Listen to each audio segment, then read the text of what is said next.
check, check, check. 1 2 check, check. 1 2 2 check.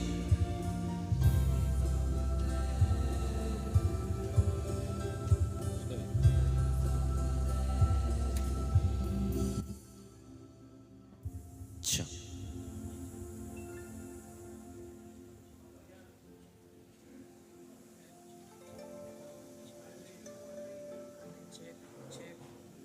Check.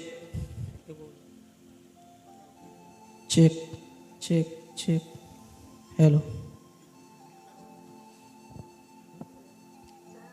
तोड़ दिया हमने तो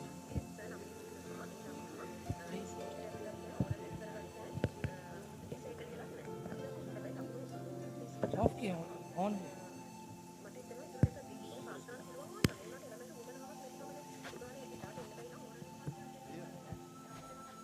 इधर खड़ा करके थोड़ा speak hello hello hello hello Check.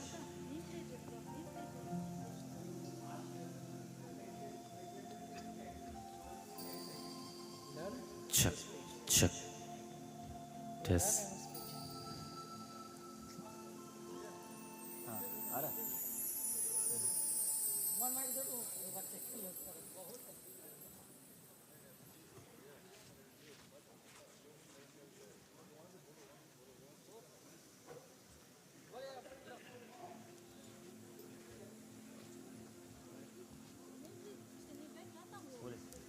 Check, 1 2 check, check, check, check. 1 2 2 2 2 check, check, check, check, check. 1 2 2 check, 2 1 check, check, check, check. 2 check, check, check, check, check. 1 2 2 check, check, check.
check, check, check,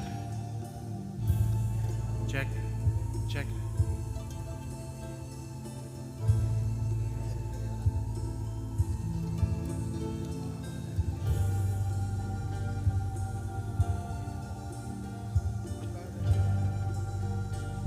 Check, check,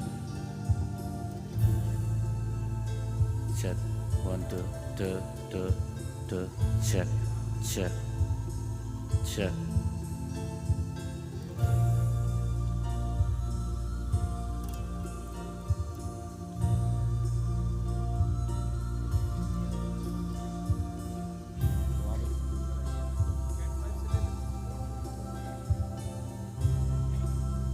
Check, check, check. 1 2 check, check, check.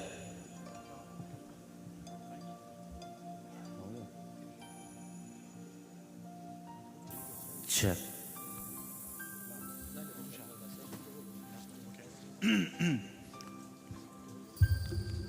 So sorry for the delay.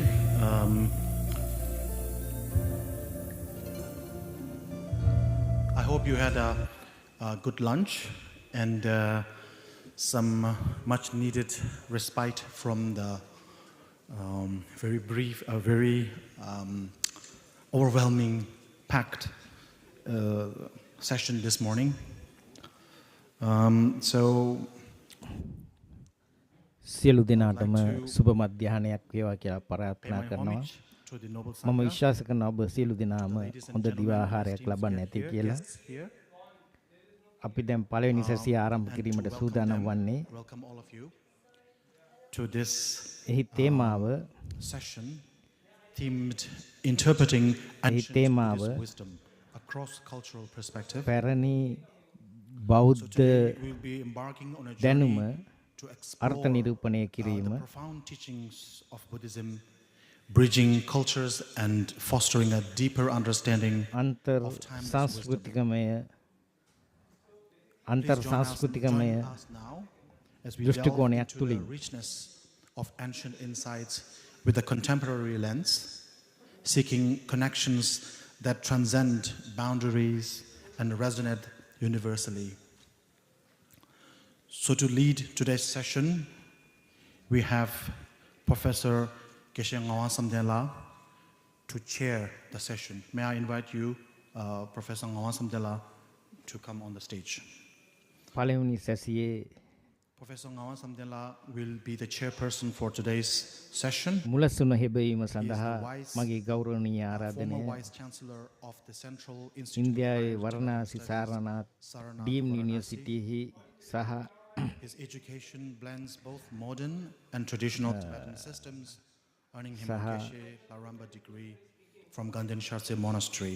ටිබෙටේ His academic prowess lies in Buddhist Tibete- philosophy, notably Nagarjuna's works, publishing significant critical Tibetan editions and translations, අධ්‍යයනය පිළිබඳ notably උසස් අධ්‍යාපන The Ocean of ආයතනයේ Reasoning, හිටපු an English translation of a Tibetan master's උපකුලපති commentary on Nagarjuna's Mulla Madhyamaka Karika.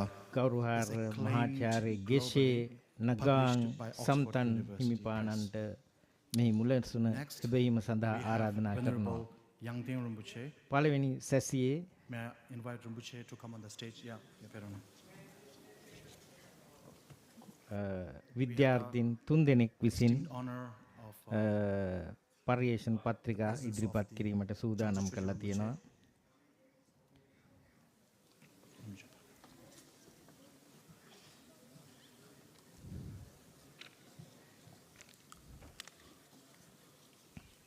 And next we have Professor Venerable Raluve Padmasiri Thero. Professor, please.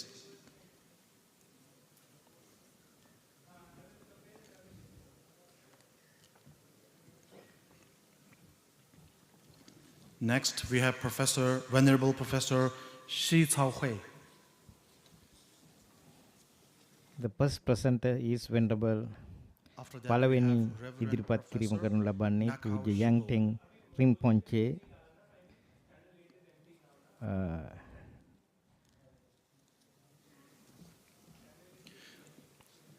Next we have සුද්ධෝත්තම Mr. Dalai Carlo ලාමාගේ Luke. කාර්යාලයේ ලේකම් විදියට කටයුතු කරන වෙනරබල් පූජ්‍ය යන්ටෙන් රිම්පොන්චේ දෙවැනි ඉදිරිපත් කිරීම මහාචාර්ය පූජ්‍ය රළුවේ පද්මසිරි හාමුදුරන් Lastly, වහන්සේ we විසින් have Venerable Diti Sambano Mahathera.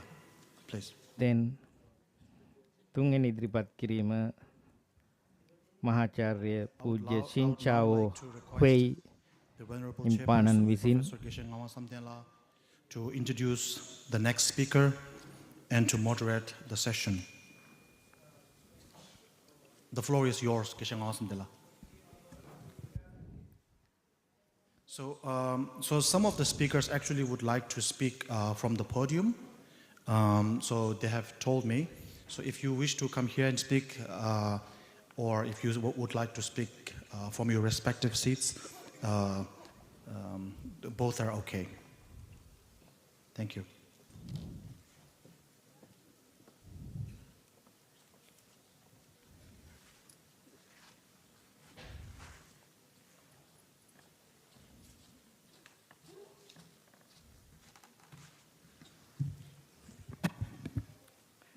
පූජ්‍ය මහාචාර්ය ගෙෂේ ගුවන් නවාං සම්තන් හිමිපාණන්ගේ පණිවිඩය. Most Honorable Kanden Changzi Choji Rinpoche and the Sangha members and my colleague speakers and ladies and gentlemen. So we are already late by about 25 minutes, so we have to shrink our program. So the first thing that I can do is shrink my own time that I have been given, 10 minutes. I will just brief it in 5 minutes. So there is in the program mentioned the notes from the chairperson. So having such a wonderful and blessing and insightful presence and speech by His Holiness the Dalai Lama and many other dignitaries this morning. සුද්ධෝත්තම Dalai ලාමාතුමන්ගේ අදහස් දැක්වීම සහ And this place පැමිණීමේ itself is very auspicious because of ඉතාමත් the place පූජනීයත්වයට being පත් the enlightenment වූ place of මෙම Buddha, ස්ථානය and also being blessed by His Holiness on this එම occasion. සමාරම්භක And සැසිය අවසානයෙන් පසු the දිවා Dhamma, ආහාරයෙන් the පසු great, පළවෙනි auspicious සැසිය Dhamma. ආරම්භ කිරීමට අපි සූදානම් වෙන මොහොත. with this Trinity, I think it is a great opportunity for us to be here together from මම විශ්වාස කරනවා so මේ many අපි සියලු different දෙනාට මෙහෙට countries එක්කාසු all over V the world. සාකච්ඡා කරන්න ගත කරන්න So ලැබීම this, මුළු ලෝව පුරා නන්දෙසින් Today's මේ ස්ථානයට පැමිණිලා topic සාකච්ඡා is කිරීමට ලැබීම. interpreting ancient Buddhist wisdom අද තේමාව across වන්නේ culture perspective. පැරණි I think බෞද්ධ Buddhism ඥානය has දැනුම a history of අර්ථ නිරූපණය කිරීම. embracing various situations and in අන්තර් ancient time සංස්කෘතික Buddhism has spread all over සන්දර්භයක් තුලින් Asian countries, and still there are these countries are maintaining the Buddhist culture and Buddha Dharma. Buddhism has an intrinsic kind of a mechanism of encountering various situations at various given time. So in ancient time, එක් Buddhism එක් had a කාලමානකට dialogue and අදාළව interaction ආවේනික with වූ the then philosophical යම්කිසි views and philosophical schools, තත්ත්වයක් and had a very මේ විවිධ strong and රටවල් තුළ intensive බුදුදහම and very enriching interaction among them. And as a result of that, tradition එකක් ලෙස there has been a very භාවිතා deep කිරීමේදී අපට impact පෙනී යනවා. on Indian civilization. සම්ප්‍රදායක් ලෙස Now in භාවිතා the modern කිරීමේදී අපට පෙනී age, යනවා. because we are talking about a cross-cultural perspective, Buddhism අපි has, කතා as I කරන්නට said, සූදානම් වන්නේ an අන්තර් intrinsic mechanism සංස්කෘතික of interacting and participating සම්බන්ධයක් ගැන. the issues and challenges and development of අපි social මුහුණ දීලා තියෙන and whatever ප්‍රශ්න kind of problems there are.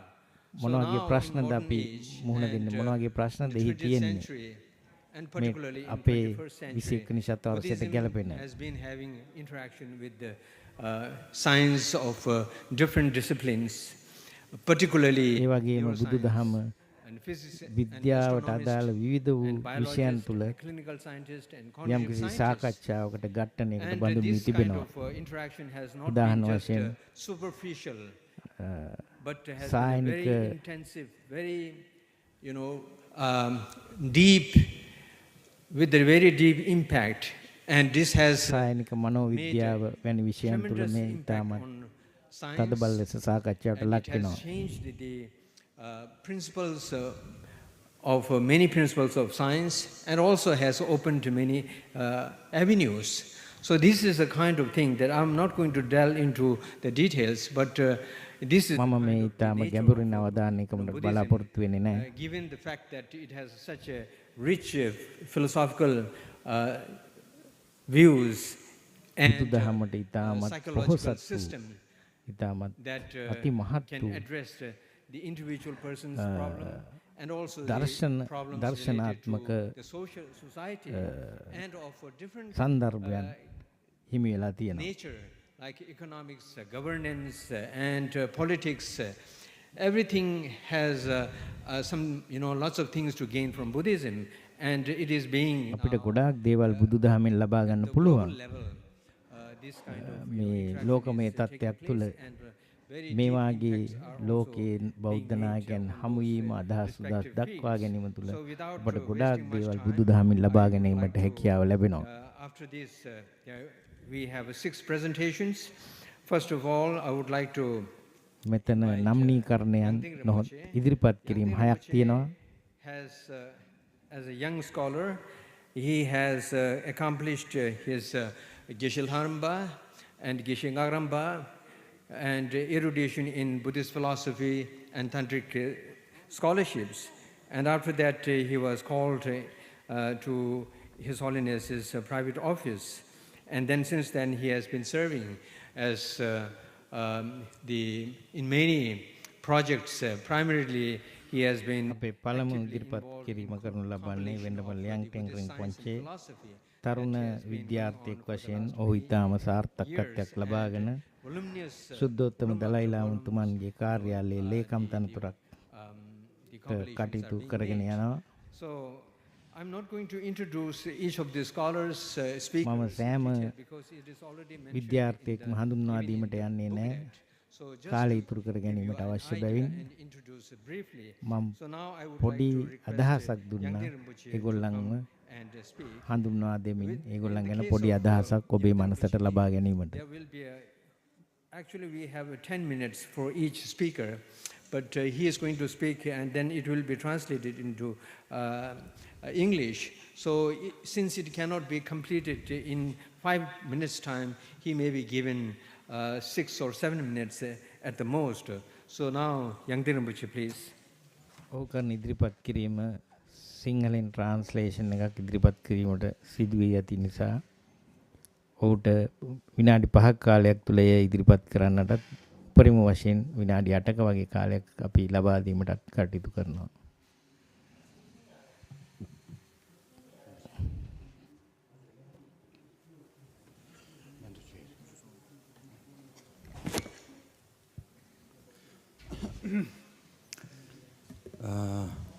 Good afternoon, everyone. සියලු දෙනාටම සුබ So sorry, සන්ධ්‍යාවක් වේවා. cannot speak in English, so I speak in my mother language. ඉංග්‍රීසියෙන් ඉදිරිපත් කිරීමට නොහැකීම ගැන කනගාටු වෙනවා. මම මගේ මව් භාෂාවෙන් මගේ ඉදිරිපත් කිරීම කරනවා. 수시, 소매상시, 취지지, 순부치 유재회, 내년 도원zem바, 전년 밥에 긴딘지디, 용지, 小了，你跪下当街，大那新代表居住党，加速部门参谋了，从这些的学意思。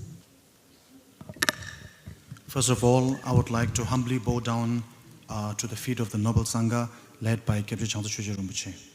මූලික වශයෙන්ම මම ගෞරවනීය මහා සංඝරත්නයට වැඳ නමස්කාර කරන්නට කැමැතියි. 신호공사 정해지면 추억이 라우첸지 랑된 다 장수다워시 유베 나니 차세 개치워 치 나랑 소라 드러니 슈자집에 남바시 제국으로 송야기 대기 닌된디 쉐이.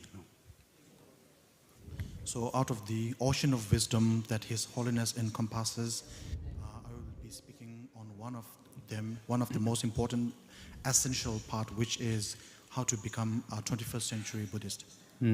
මේ සාගරයක් වූ දැනුම් සම්භාරයක් ඇති මේ ලෝකේ මම කැමති විශේෂයෙන් කතා කරන්නේ කොහොමද හොඳ බෞද්ධයෙක් අද කාලයට ගැලපෙන බෞද්ධයෙක් වෙන්නේ කියා.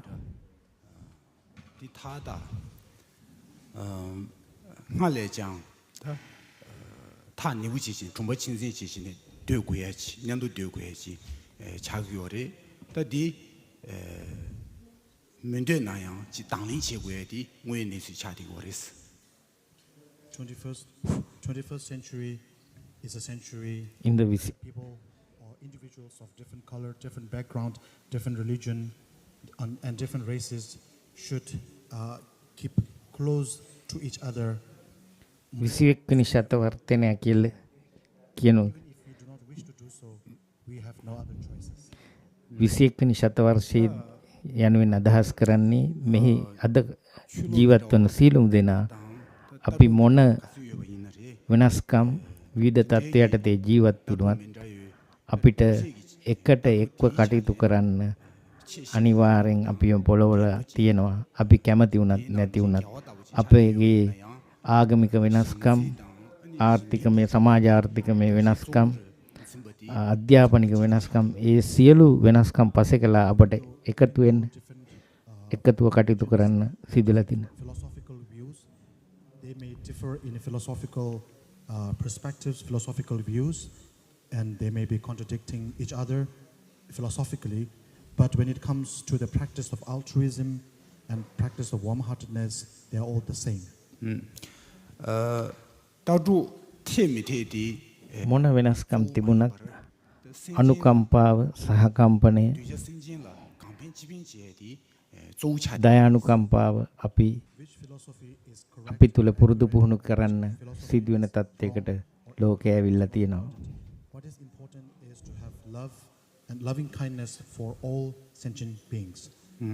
你我让做苍茫了，是亚学因被驱路记要马来的， අද අවශ්‍ය වී ඇත්තේ ආදරය, මෛත්‍රිය, කරුණාව, දයාව අපි අනිත් අය වෙනුවෙන් Even though there is පැතිරවීමයි. no such thing as best religion or supermost religion for all, but according to individual nuance, හොඳම ආගම කියා දෙයක් නැති වුවද according to individual capacity, අපි එක් එක් පුද්ගලයාගේ that is perfect for that particular individual. හැකියාවන්ට අනුව 他电影里讲了， අපි 让了苍虚的， මේ දේ තේරුම් ගත යුතුයි. 铁轨级别高了，铁轨的浪当露水了，点不怎么样吧？浪路了点不赢呢，地长级现在切全不级，给永远有马的事。 So when we develop faith towards the religion that we belong to, අපි it should අපි අයත් වන ආගමක් දෙස අපේ විශ්වාසය ගොඩනගා ගන්න උනන්දු වෙනකොට not based simply on tradition. 电影里讲了，铁轨教育 ඒ 的。 අපේගේ සම්ප්‍රදායට අනුව 讲了，这个这是一个区的。 සිදු නොවිය යුතුයි. 第一，开的平语吧，开的建立国语吧，我团体他西不起国的是。 The faith towards one's particular religion should be based on rationality, එක් පුද්ගලයෙකුගේ ඔහුගේ ආගම දෙස තිබෙන විශ්වාසය රඳා පැවතිය යුත්තේ බොහොම තර්කානුකූල විමසීම් මත. 那么上这边去去做的忙不起来有的，第一难路了，开始就开始学文呢，那么上这边去做基地，让你去，让你跟关照接的，让跟关照的，现了没觉的，去做基，查过的是。 Buddhism, like any other religion, has lots of අනෙකුත් ආගමක් වගේම qualitative characteristics. බෞද්ධ ආගම Out of many characteristics, ඊට අදාළ වූ සුවිශේෂී අංග ලක්ෂණයන්ගෙන් සමන්විත වන to rely not upon others but upon oneself. 第三的嘛是为的引路看得进一步in的人，他多呢，起码没被谁把当，你滚了推浪都出为娘娘文送鸡，娘娘文送给举生鸡，他刚来讲开起我，自然当，顶着这个月为你讲了，对么上去兄弟的空让你给样，你给刚写我的了，马大吧了，一切给过年就具有嘛，这是大写给过年就过的事情呢。 浪团的批过的，第南北短不长，南北上这边的去去不都全部去查的个都是。 On top of that, to මේ සියල්ලටම ඉහළින් reality on a common experience and to realize reality or the truth පොදු එක්දැකීමක් තුළ සත්‍ය තේරුම් ගැනීමට නම් most important characteristic, one of the most important characteristics of Buddhism. 但这当南区的团队是家境不起来， ඒ අපට බුදුදහමේ ඉතාමත් වැදගත් ලක්ෂණයක් විදියට සඳහන් කරන්න පුළුවන්. 南北西乌的南下，港车的南下，你第二天被道路的南下，第二天被去娘的南下，听这个出堂去港上去，就有去南国给我的是。 So even though එම නිසා Buddhism is vast, according to His Holiness, it can be summarized into the base reality. 따르기 낭샤. Okay. Then the philosophical aspect, 디 취냥능기 낭. and then the practice aspect. 다 남베 세리기 낭샤시 슈디강라 다디 낭로 조디 수시기 낭샤 니디 퇴용고레 디 낭니 생강리베 낭샤디 퇴용고레스. So when we talk about so when we talk about so there is the base reality, there is the Buddhist science of the works of the mind. So when we talk about the works of the mind, of the psychological aspect of Buddhism, අපේ බුදුදහමට අදාළව 다 남베 생강리베 러윤디강라 도르디니 슈바이나 시기 튠진 간데지 유바이나리 튠진 디기 아니 강사라니라 지 디지 제다 미제세디 튠진 우부 코랑기 토네 게시에요 말이스 튠진 디라 아니 수수용군이 바 따당 간데지 유메라 라레디기 오리스. So the Buddhist psychology or the perspective on the mind from the බෞද්ධ මනෝවිද්‍යාව is based. අපිව යොමු කරනවා It doesn't matter අනිකුත් පුද්ගලයාට ගරු කිරීමට. what the object itself is, or whether the object brings us benefits and happiness or unhappiness. It is based solely on our perspective of the object, our reaction to යම් කිසි වස්තුවක් අපට සතුට ළඟා කර දෙනවද අසතුට ළඟා කරගෙනවද යන්න තීරණය වන්නේ අපේ වස්තු තුළ අපේ සිතේ ඇති දෘෂ්ටි කෝණයයි.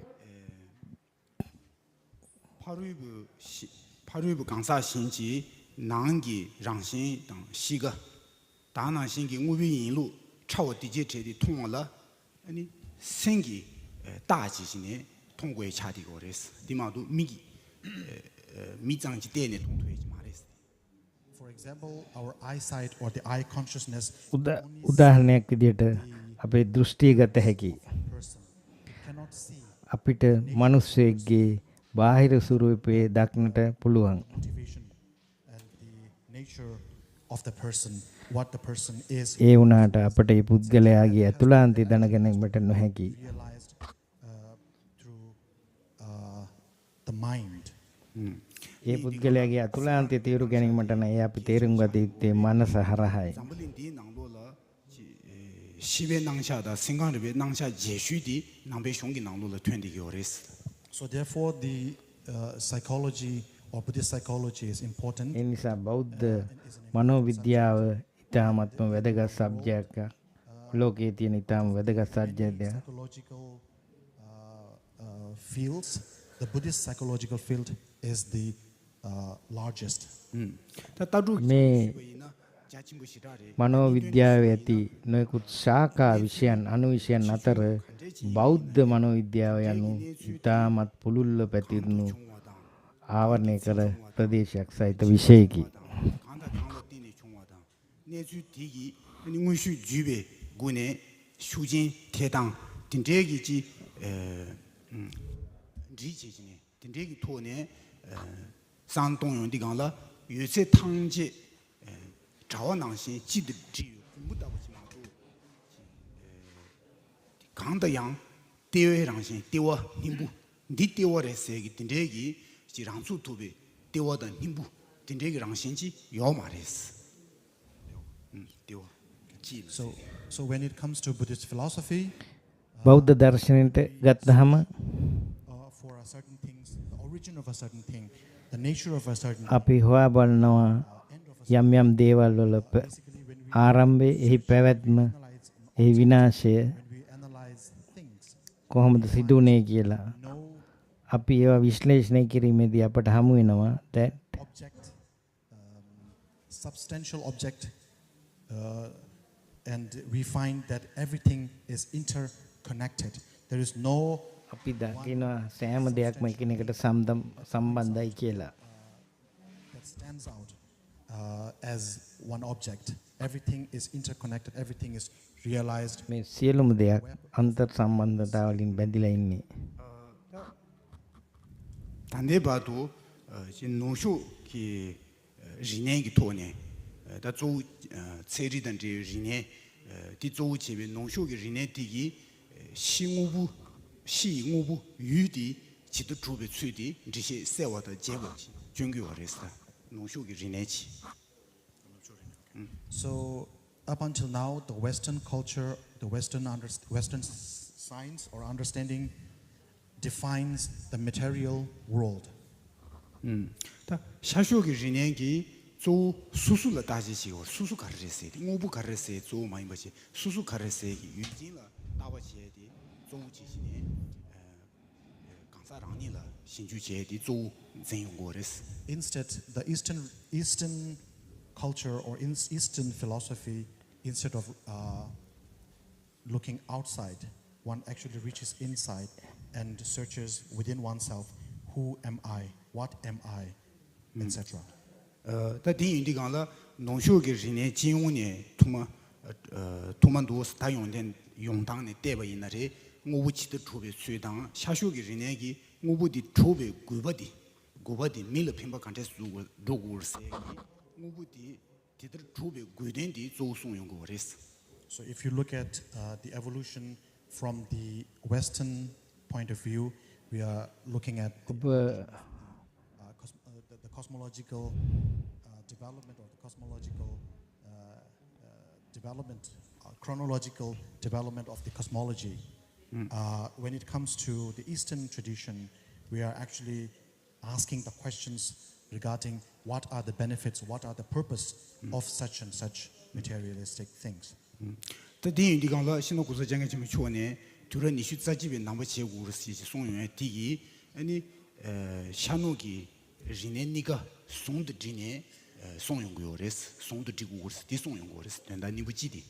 So when His Holiness mentions to become, His Holiness says one should be a 21st century Buddhist, he's actually referring to the fact that one should combine the qualitative characteristic of both Eastern and Western philosophy. යන සුද්ධෝත්තම දලයි ලාමතුමා විසින් ප්‍රකාශ කරන්නට යෙදුණු පරිදි අපි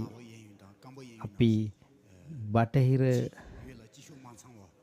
සහ පෙරදිග බෞද්ධ සම්ප්‍රදායන් තුල ධනාත්මක ලක්ෂණ විමසා බැලිය යුතු වෙනවා.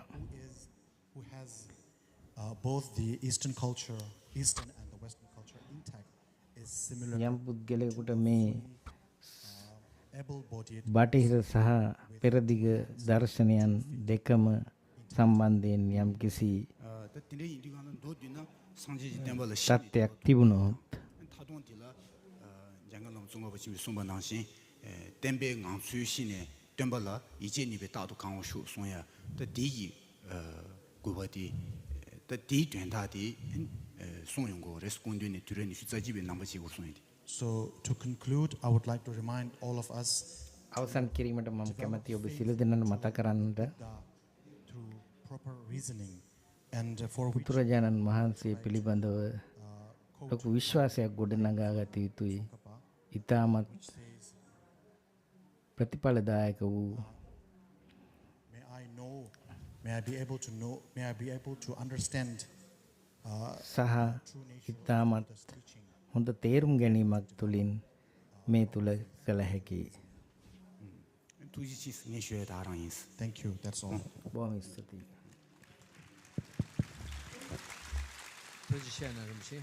Thank you very much, Rinpoche, finishing your. රම්බෙච්චේ ස්වාමීන් වහන්සේට ගෞරවනීය ස්තුතිය. Now I would like to request Professor Raluwe Padmasiri Thero, මම ඊළඟට Sri Lanka, කැමති distinguished professor මහාචාර්ය රළුවේ Ratnasiri Graduate Institute of රළුවේ Padmasiri ස්වාමීන් වහන්සේට ආරාධනා කිරීම. Kenya in Sri Lanka.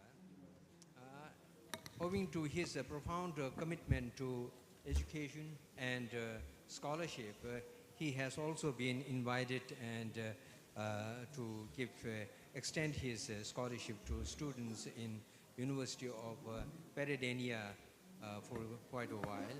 So I would like to request Professor Padmasiri Thero to give the presentation, please. So it will be for 10 minutes, please. Thank you. මම රළුවේ පද්මසිරි ස්වාමින් වහන්සේට ගෞරවයෙන් ආරාධනා කරනවා. ඔහුගේ Good afternoon. And සියලු දෙනාටම සුබ සන්ධ්‍යාවක් වේවා. Mahasangha Retreat Tradition and all the scholars and ත්‍රිනිකායක මහා සංඝරත්නයන් අවසරයි. topic as පූජ්‍ය පක්ෂයන් අවසරයි. සියලුම විද්වතුනි, early Buddhist politics. මගේ මාතෘකාව The basic idea of this paper is to tell that, discuss about there's a new thought, new studies are done, new idea is arrives called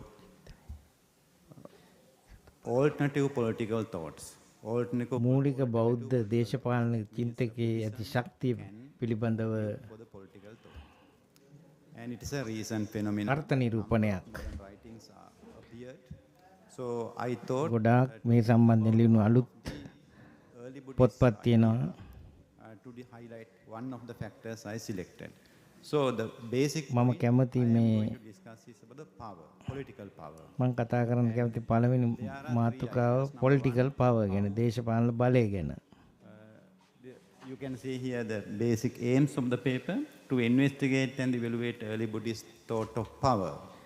And the second one, මුල් බුදුදහමේ තියෙන චින්තනය සහ බලය පිළිබඳව කරන හැදෑරීමක්, to say is that there's a huge පර්යේෂණයක් regarding political systems of the Buddhist countries. The ඒ වගේම countries මේ පැරණි බෞද්ධ සම්ප්‍රදායට අදාළව policy making of Buddhist countries. තිබුණු දේශපාලනය සහ එය කෙසේ අපි Making is done regarding the power. And therefore I thought to එය කෙසේ අපි number one to investigate, evaluate early Buddhist අපේ thought. ජීවිතවලට සම්බන්ධ කළ යුතුයි යන්න These are the basic texts. අවධානය And as කිරීම. we know, there are three basic ideas we have. මම පහත් සඳහන් පෙළ පොත් භාවිතා කරලා තියෙනවා. Text. In the text we know most of the teachings are found in all the three traditions. And therefore these references are very familiar to everyone, anyone can read. And there's no huge debate about that. මේ සම්බන්ධයෙන් ලොකු විවාදයක් නැහැ. It's the history of Buddhist countries. ඊළඟ දෙවෙනි කාරණේ තමයි As used Buddhist thought. මේ බෞද්ධ රටවල් පිළිබඳව ඉතිහාස. People are asking regarding legislation, regarding jurisprudence, regarding different aspects of politics, whether we have taken into politics. And therefore, these are basic just to pay attention. I am going to highlight only one of the point taken from the one discourse called Chakravarti another sutta, the wheel monarchy king. මෙම ප්‍රස්තුතිකරණය තුළ මම Then විශේෂයෙන්ම හඳුන්වා දෙන්නට කැමති වෙනවා බුදුරජාණන් වහන්සේ චක්‍රවර්ති නාහිසීත්‍රයේදී කළ ඇති එක කාරණයක් වෙන. There's a kind of mythical story of a fall and rise of a human society, and all these points are major points. And the second point you can see, the appointment of the ruler should earn power by his own independent of spiritual progress. And according to this discourse, gaining of the power, maintenance and expansion of power, and decline of power, everything happen, and that everything should be done according to justice, according to righteousness. හැම දෙයක් And if කළ යුත්තේ සාධාරණත්වය මත පිහිටලා. justice is not ignored, the power is not accepted in early Buddhist. සාධාරණත්වය අත්හැරලා දාලා නැහැ. Throughout the discourse, in every aspect of the discourse we find, මේ බුදුදහම තුළ power is discussed. However, justice අපි දකින දෙයක් තමයි righteousness is highlighted මේ in all aspect of එක එක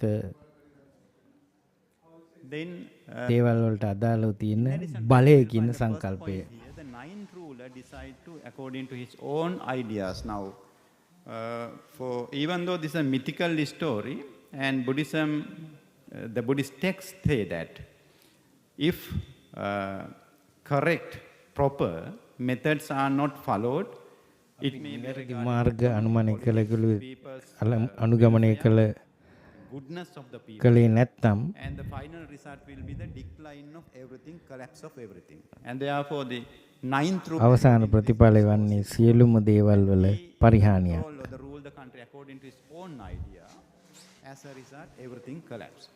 And the result, the third point, the measures was taken to overcome, but here you will find 2 measures were taken to settle the problem by this king.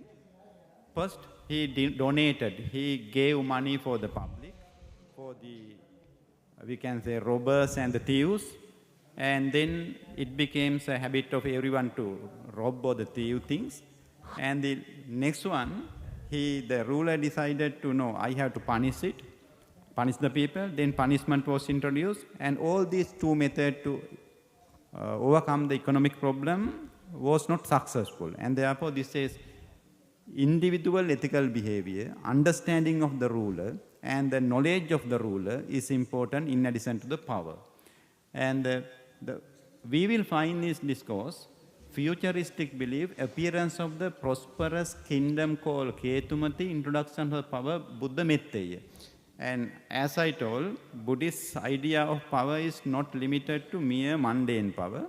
And the ruler is considered as a kind of the bodhisattva even in this. අනාගතවාදී චින්තනය තමයි මෙම සූත්‍රයේදී appearance of prosperous. Taken into play regarding the power. And therefore Ketumati නැමැති ප්‍රබල වූ රජධානි සෞභාග්‍යයට පත් රජධානියේ පෙනීම make the world mundane world the proper world.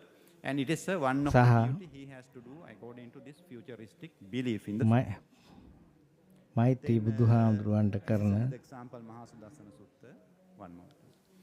And then the Mahaparinibbana Sutta, one example is given regarding the Vajra. මේ සඳහා උදාහරණයක් ලෙස මහා පරිනිබ්බාන සූත්‍රය ගෙන දක්වනු ලැබෙනවා.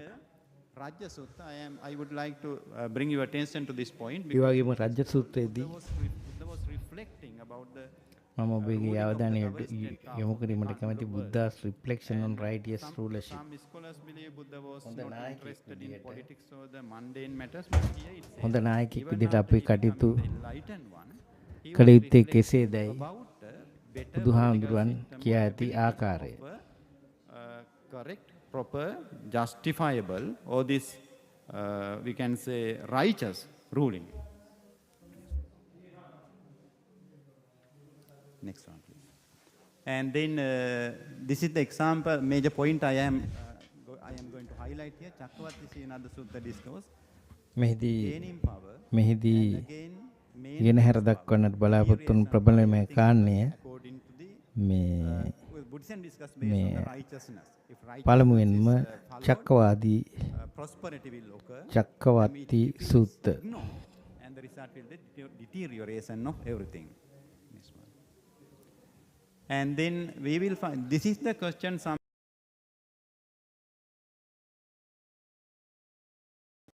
state policy. And this is important why. Now, even in this province, I think, and it is there's a kind of the policy. Now, when we take Payu precept individually, we say, Panatipata Veramani Sikkapadan Samadhi. I mean, it says, I take the precept. Okay.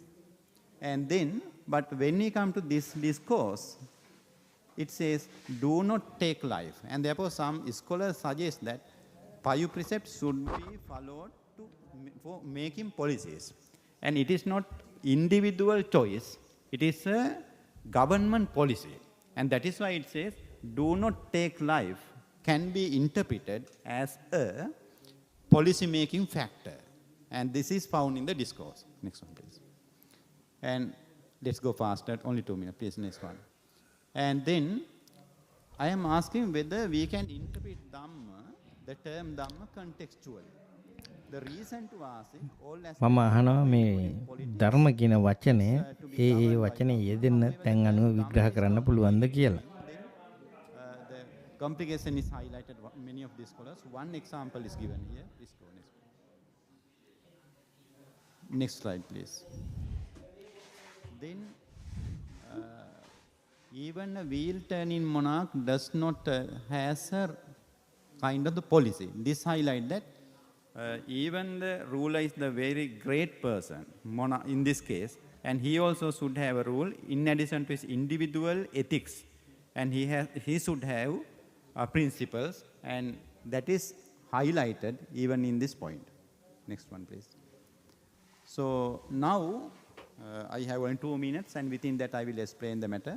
Now I am asking this point, In Theravada tradition, we have Vinaya discipline saying Buddhist monks are not supposed to talk or discuss about politics. And it is accepted, one of the minor principles of us.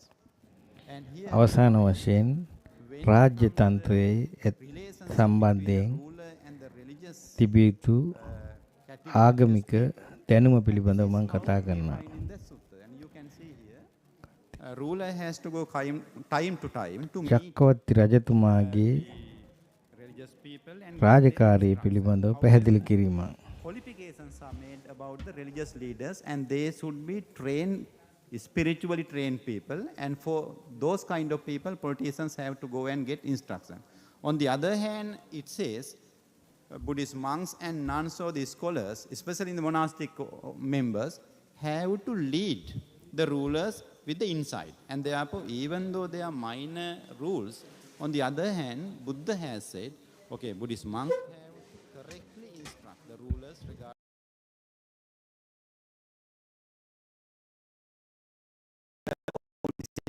and gap between the teaching and practice. බෞද්ධ ඉතිහාසයේ ඇති අභියෝගතා I would like to highlight third point, and the ඉගැන්වීම driven by සහ modern political trends without a deep reflection on investigation.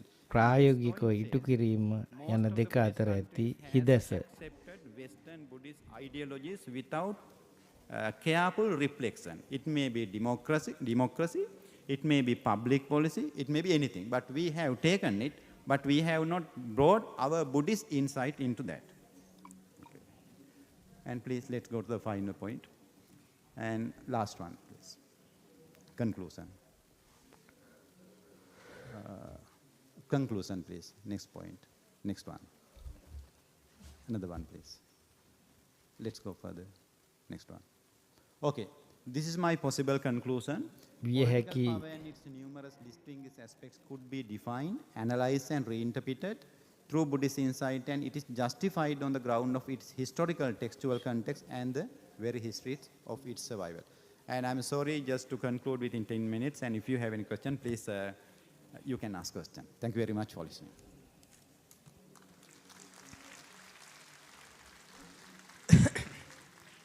Thank you, Venerable Padmasiri Thero.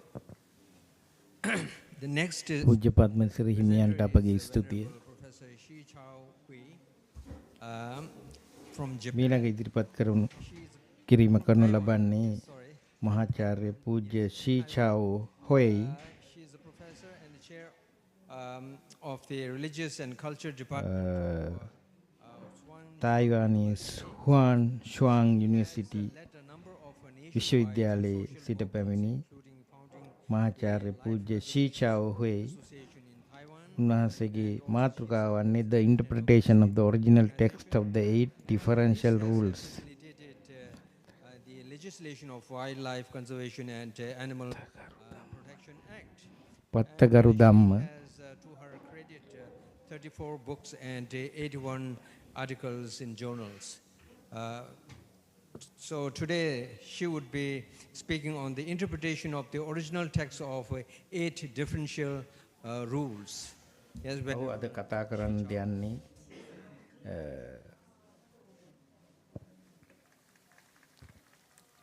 මූලික පෙළ පොත Respectable venerables, 8 Differential Rules නැතිනම් Dharma sisters, පත්තගරු ධර්ම සම්බන්ධයෙන් ඉදිරිපත් වී I'm ඇති so honored මූලික invited පෙළ by the පොත ගැන organizers of this කරන conference අර්ථ නිරූපණයක්. to present my paper here.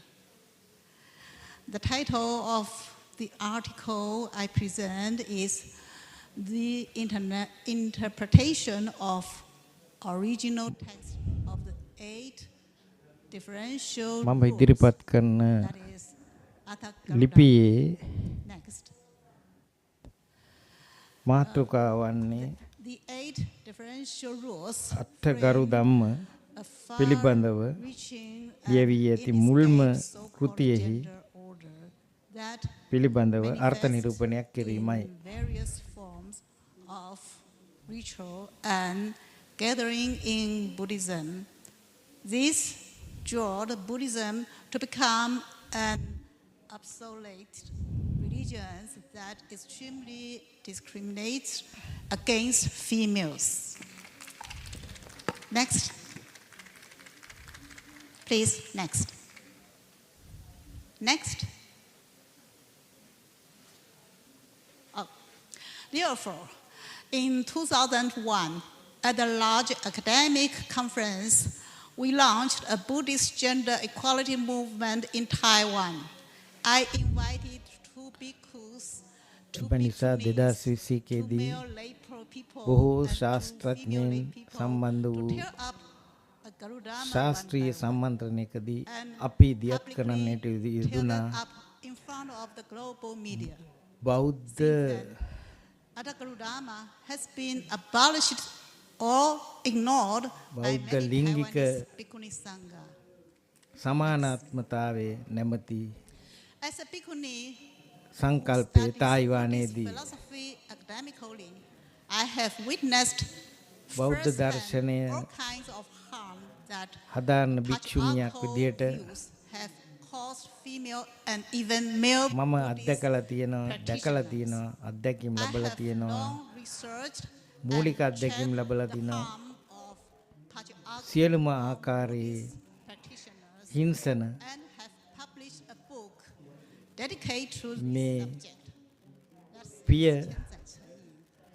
in පාර්ශවයේ මූලික සමාජය විසින් කාන්තාව වෙත for a new century. සිදු කරනු ලබන This book investigates the root causes and මේ පරීක්ෂණ පත්‍රිකාව අදහස් වෙන්නේ analysis ඒ නිරීක්ෂණය කරනු ලබන ඒ පරීක්ෂණය කරනු ලබනවා මේ සඳහා මුල් වූ හේතු මොනවාද මෙවැනි ප්‍රශ්නයක් සමාජය තුළ පවතීමට සහ interpretation and එය විශ්ලේෂණය කරනු ලබනවා on scripture ශාස්ත්‍රීයමය වශයෙන් contest with you all.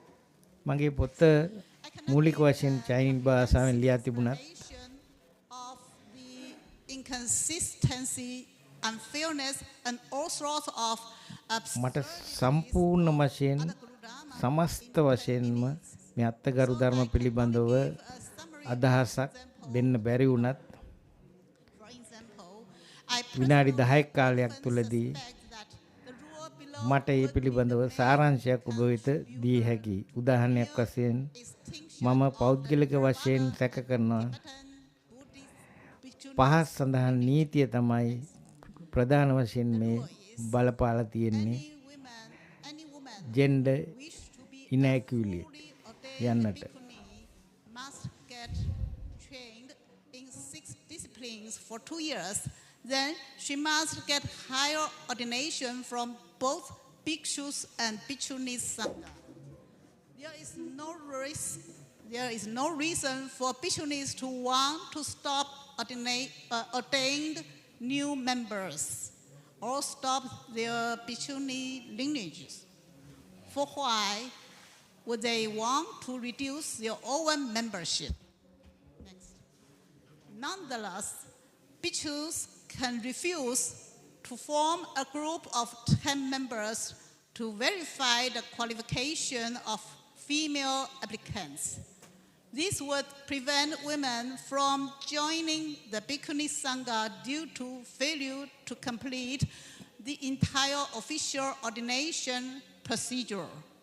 As a result, as existing members of each Bhikkhuni Sangha slowly pass on, in less than 2 decades, Bhikkhuni Sangha around the world could disappear. Next. What was initially intended as a positive support for the Bhikkhuni Sangha has turned into a convenient weapon for repressing the growth of their sanghas. Over thousands of years, this is one of the most regrettable situations we have witnessed in Buddhist communities. Therefore, I often express empathy for the female Theravada and Tibetan novices and the women of 8 or 10 precepts. Those people who oppose the continuation, the sustainability of Bhikkhunis lineage, some of which are already broken with trivial excuses of the Buddha's teachings, particularly break their vows. The reason the Buddha instated any vow was to prolong the continuation of the right Dharma. But these bhikkhus are doing the opposite, making it impossible for the other half of the world's population to maintain the Buddhist inner disciplines. This is my conclusion.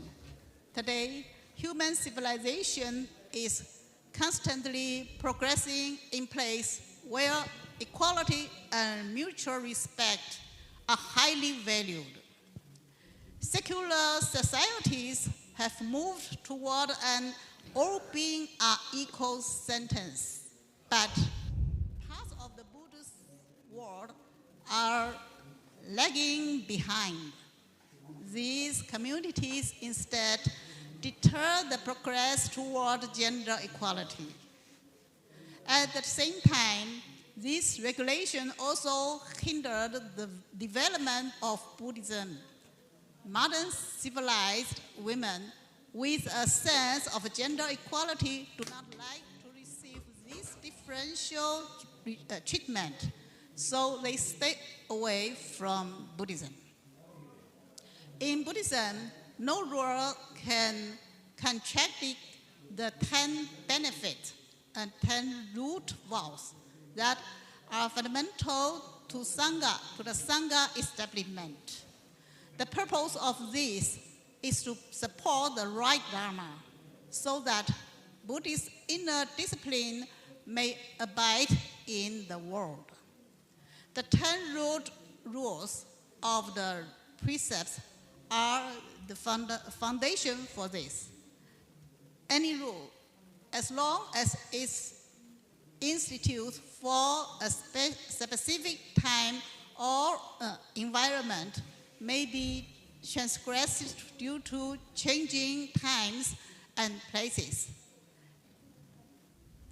And any rules that is contradictory to the fundamental rules should be nullified. As a result, I firmly believe that we should make a conscious choice to revise our monastic system based on the Dharma principles of asserting the equality of all human beings. Okay. This choice is based on the wisdom of interdependence, impermanence, and selflessness, and could help deconstruct the male chauvinism that still persists in the Buddhist world today. If this could happen, it would provide equal opportunities for both female and male practitioners to reach their ultimate pursuit of liberation mind.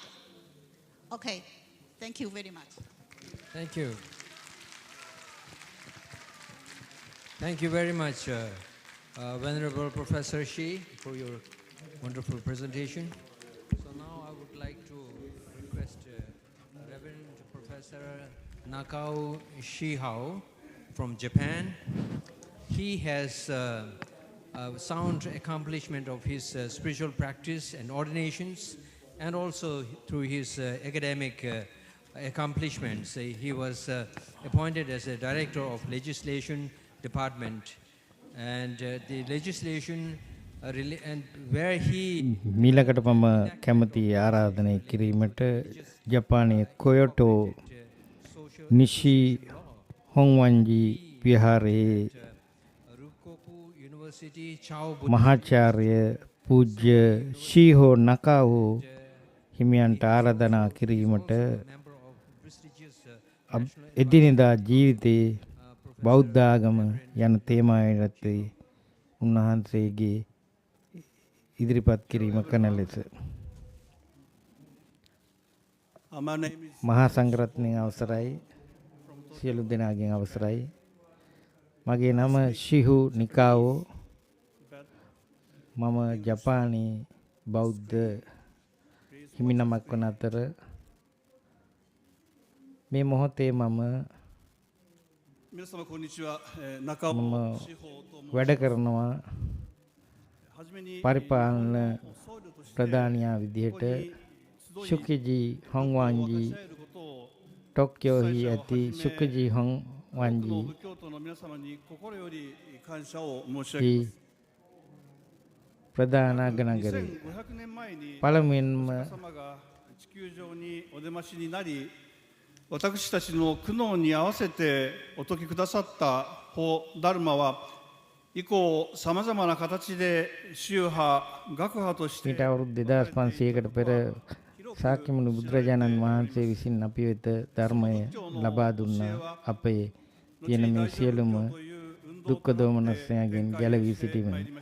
එදා පටන් බුදුහාඳුරන්ගේ ඉගැන්වීම් 日本と連綿と විවිධ වූ 受け継がれてきた කොටස් වලට කැඩිලා 日本浄土教 schools という形で නැත්නම් 中世鎌 කුල 倉時代に පරම්පරාවලට කැඩිලා 多くの僧侶によって広められました。 එහි එක් අංගයක් ලෙස මහායාන 宗派が බෞද්ධ සම්ප්‍රදාය බිහි වුණා. 宗祖とする浄土真宗であります。私は ජොඩෝ සින්ෂේ නැත්නම් 僧侶として ශින් ආගම සිං බුද්ධහම ලෙස 築地本願寺と හඳුන්වන いうお寺 ජපානයේ で තියෙන 宗務長として奉仕をしております。 ඔවුන් ගරු කරනු ලබන්නේ අමිතා බුද්ධා as the center object of reverence. 南無阿弥陀仏という称名念仏を一番大切にしております。 ඔහු එම බුදුරජාණන් これはインドの වහන්සේට 言葉である ගරු කරන්න 南無 පුද 阿弥 පූජා 陀仏が පවත්වීමේදී නමෝ අමිතා බත්සු නමෝ අමිතා බත්සු යන්න ගානවා කියනු ලබනවා. ඇත්තරම මෙය ආරම්භ වෙලා තියෙන්නේ 古代インド語の පැරණි ඉන්දියානු භාෂාවෙන් 今日 එය まで大切にされているので චීන භාෂාවට ලියවූ විට 先ほど私 නැති は浄土真宗の僧侶 පසු として අවුරුදු 1400ක කාලයක තිස්සේ සිට ජපානයේ එය 少し日本の都市の状況につい පැවතෙනු ලබනවා. て説明をさせていただきます。最近では東京都と隣接する神奈川県、千葉県、埼玉県を東京圏や首 මෑතකදී 都圏などと මෑතකදී 定 මේ 義することもよくあり ටොක්කියෝ නාගරික この1都 කලාපය 3県の නැත්තම් 総人口は මේ 3600 ප්‍රධාන 万人 අගනගරයේ 以上に ආයතන 及び කලාපය 日本の人口の約 තමා 30% අපි を占め සැලකුවේ ටෝක්කියෝ යන වචනේ 世界最大の都市と සහ 言 ඒට われており අදාළ ます。 වුණා ඊට そんな ආසන්නව 政 පවතින 治、経済、 කොටස් 文化の කීපයක් වන 出身地として知られる කනගාවා 東京 චිබා で සහ සයිතාම 仏教を信仰し奉仕する喜びは මේ කොටස්වල 大変大きなものであります。 මිලියන 36කට වැඩි 日本の ජනගහනයක් 抱える ජීවත් වන 社 අතර 会課題は環境、 එය 資源、 ජපානයේ සමස්ත ජනගහනයෙන් 30ක් 多 වෙනවා. 岐にわたりますが、 ජපානයේ その中でも代表的なのは මිනිසුන් ගොඩාක් 貧困問題、 සමාජීය අභියෝගයන් වලට 少 මුහුණ 子 දෙනවා. 高齢化、人材不足、 ඒ වගේම ඒ සඳහා ඇතුළත් 長時間 වෙනවා 労働、 පරිසරය හා සම්බන්ධ ගැටලු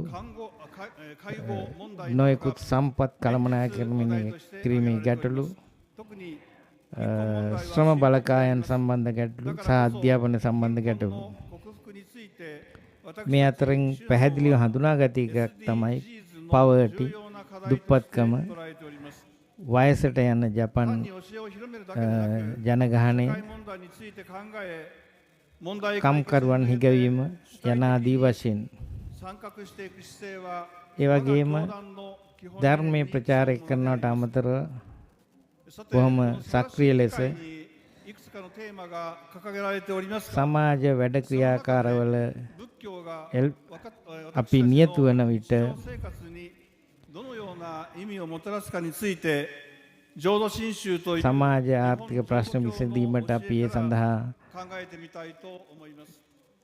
この問いに答えるためには私たちは毎日をどのように生きているのかこれを問う必要があります。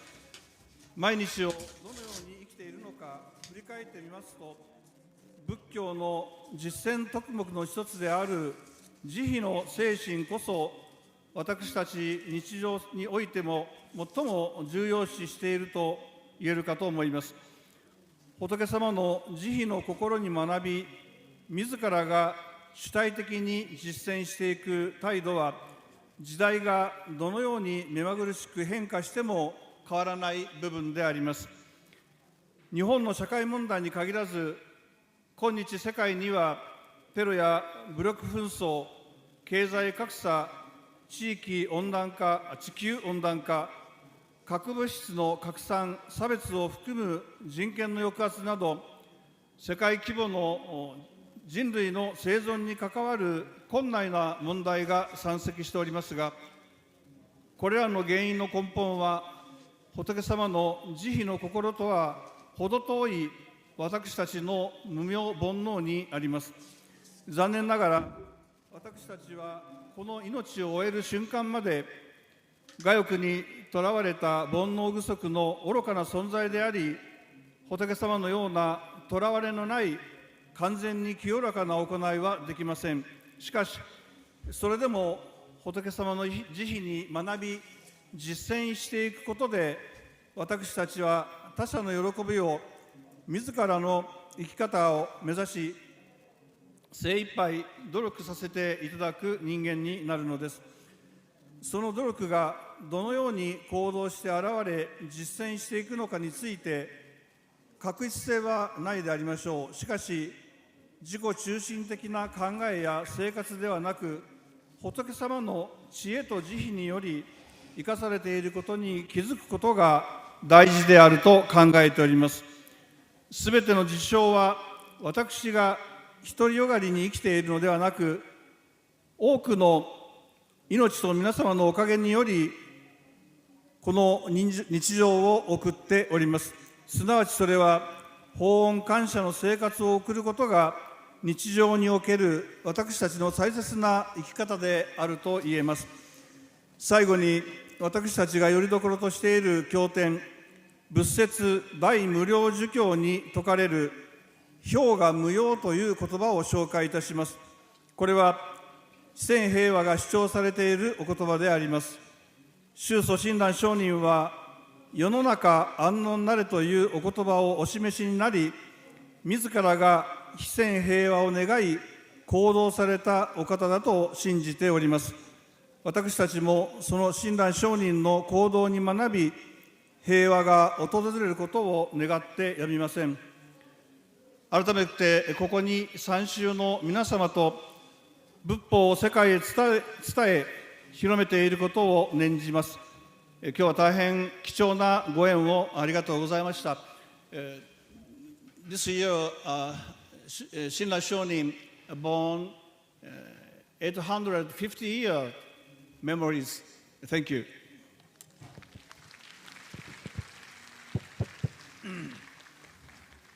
Thank you very much, Reverend Professor Nakao Shihao.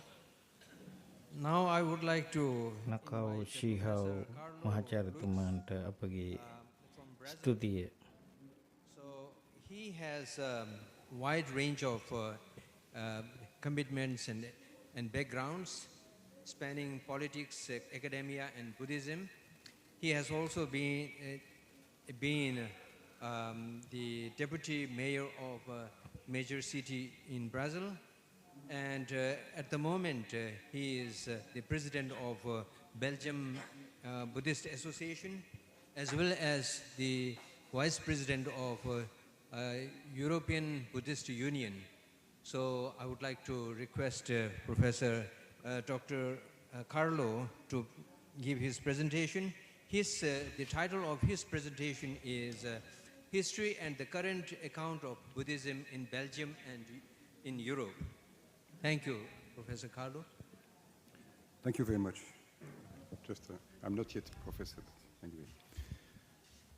Eminences, Rinpoches, Excellencies, Venerables, ladies and gentlemen, dear friends. I just want to avoid any confusion. In the program it says President of Belgium. So just to make sure I'm not, I have been in politics, but I have no intention to become President of Belgium, because anyway, Belgium has no president, it's a king. So I cannot become a king, I'm not born in royal family, maybe in some future life, but there's little chance. There have been lots of contacts between ancient Greece, which is the birthplace of the European civilization, and Buddhism, especially since the reign of Alexander the Great in the 3rd century before our era, he conquered an enormous empire stretching from Greece and Egypt to northwest India. The Greek philosopher Pyrrho of Elis traveled with Alexander the Great and seems to have had extensive contacts with Buddhists in India at that time. There has been since then mutual influence between Greek and Buddhist philosophers until the 3rd century of our common era. During the Roman Empire, Buddhist influences were also present. There are indeed reports of the presence of Buddhist monks in Alexandria and in Rome until the 3rd century of our era.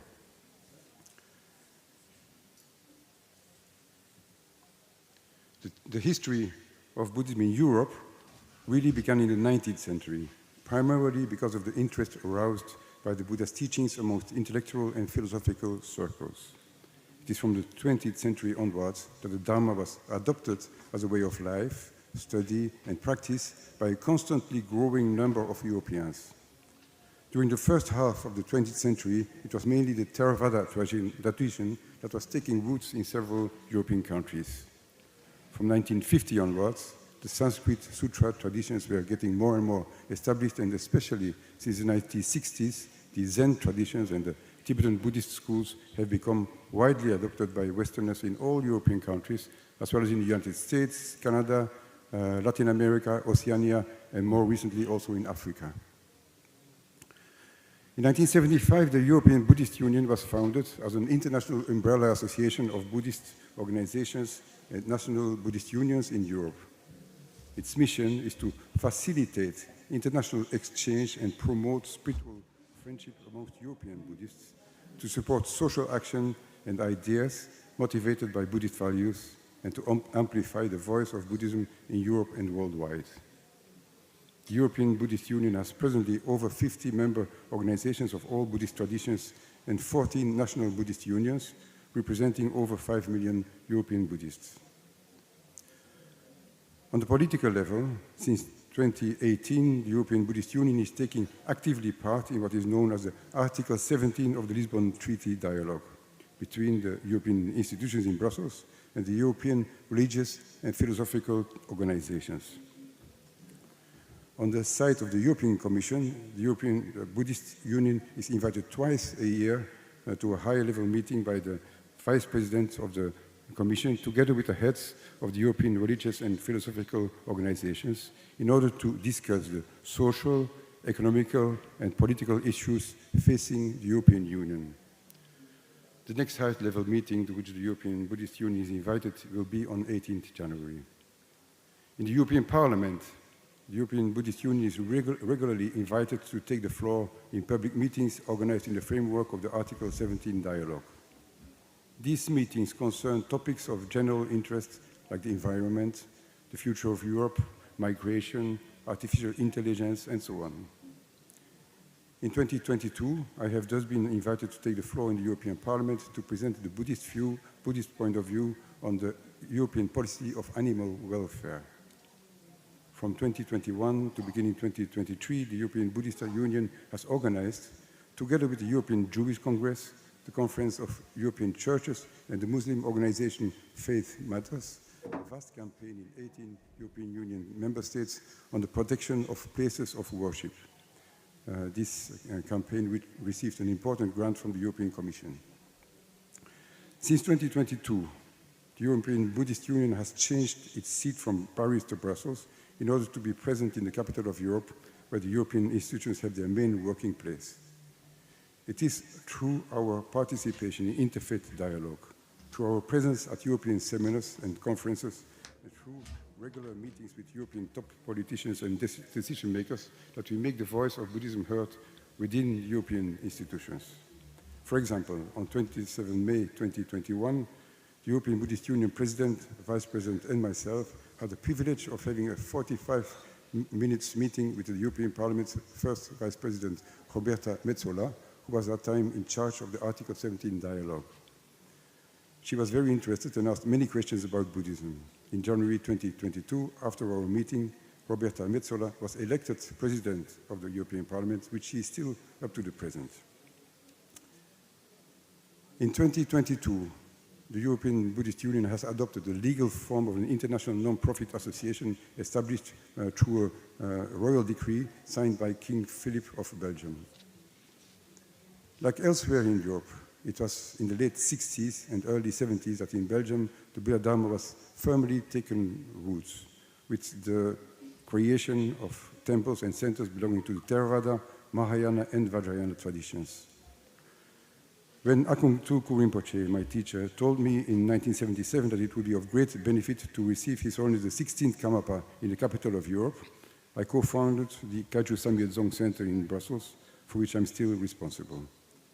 Since that time, we had the visits of many of the highest lamas of all Tibetan traditions, among which His Holiness the Dalai Lama, but also many other eminent Buddhist masters like Venerable Thich Nhat Hanh and Venerable Dr. Rawata Dhamma. In 1997, the Buddhist Union of Belgium was founded with the aim of getting Buddhism officially recognized. Like the other recognized religions and philosophies in Belgium, Buddhism will then benefit from a status in which its representatives are being paid by the Belgian government, as is already the case for the Catholic, Protestant, Orthodox, and Anglican priests, the Jewish rabbis, the Muslim imams, and the free-thinking counselors. According to an opinion poll held in 2009 on a population of 11 million Belgians, 150,000 consider themselves as practicing Buddhists, and 600,000 are sympathizers, meaning that they already have read a book, attended a conference, or feel attracted to Buddhist philosophy. The recognition by the Belgian government also gives the right to have Buddhist chaplains in prisons, in hospitals, and in the army, and to organize teaching of Buddhism in public schools. The request for recognition has been submitted to the Belgian Minister of Justice in 2006. It is important to mention that the Belgian Constitution, in its Article 181, allows the recognition on the one hand of religions, on the other hand of non-confessional philosophies. These are the two only choices.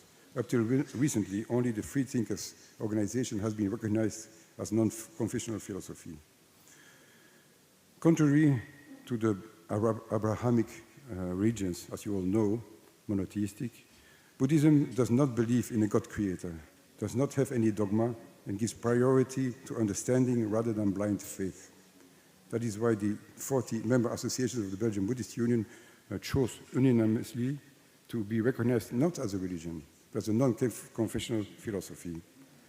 The fact that Buddhism is considered worldwide as one of the world religions is a result of the fact that the Western colonial powers and the Christian missionaries in the 19th century, judging from the outer aspects and without investigating the Buddhist teachings seriously, they considered Buddha to be a god instead of a human being who has reached enlightenment. The terminology of religion necessarily implies the existence of a God creator and does not allow any questioning of this belief.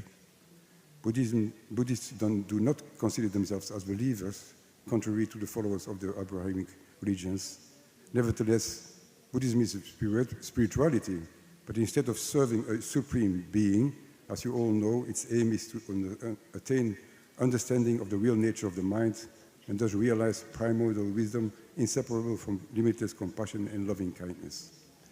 As is stated in the Kalama Sutra, Sakyamuni Gautama Buddha himself drew attention on the necessity of understanding rather than believing when he answered to the Kalama people who asked him who to believe.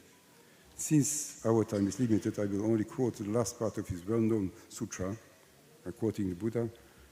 Do not believe in anything merely on the authority of your teachers and elders, but after observation and analysis, when you find that anything agrees with reason and is conducive to the good and the benefit of one and all, then accept it and live up to it. The same principle, said the Buddha, must be applied to his own teachings. On 30 September 2020, the current Belgian government formally included the recognition of Buddhism in the government declaration of its political program. At the occasion of this most auspicious time of holding the International Sangha Forum, I am extremely happy to be able to announce that last Friday, on 15 December, the Council of Ministers has approved the final text of the law on the recognition of Buddhism in Belgium. This week, King Philip of Belgium will propose the law for adoption by the Belgian Parliament. It is my sincere hope that this recognition will have become reality beginning 2024, since it will mark an important milestone in the history of Buddhism in Belgium and in Europe. I thank you for your attention.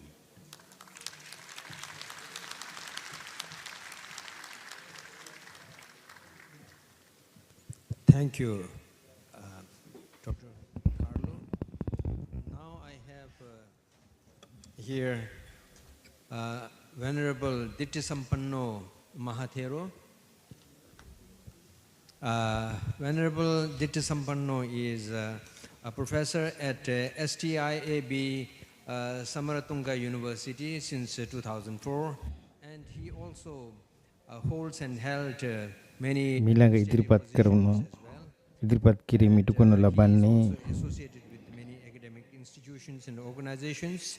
He imparts a knowledge on ඉන්දුනීසියානු බෞද්ධ කොලේජයේ සභාපති සහ Indonesian Buddhist heritage. I would Indonesia Venerable Dittisampanno, please make your presentation. සංඝ අගුන් හි සමාජික සංඝ අගුන් ආරාමේ සමාජික doctor ආචාර්ය පූජ්‍ය දිට්ඨිසම්පන්නෝ මහතෙර උන්වහන්සේගේ මාතෘකාව බුද්ධායන Intersectarian Movement of Indonesia බුද්ධායන ඉන්දුනීසියාහි ඇති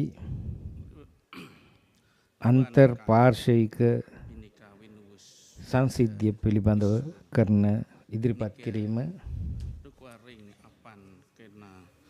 බුද්ධාගම යනු බුදුරජාණන් වහන්සේ විසින් අප වෙත දායාද කරන ලබන මහඟු දර්ශනයක්. පස්වෙනි ශතවර්ෂයේදී බුදුහාමුදුරන් විසින් උගන්වන්න ලැබූ බුදුදහම My respectful to all of the master කොටස් වලට බෙදී ලෝකේ පුරා පැතිරීමට දශක 20ක් හෝ සෙන්චරි 26ක් විතර ගත වෙලා තියෙනවා.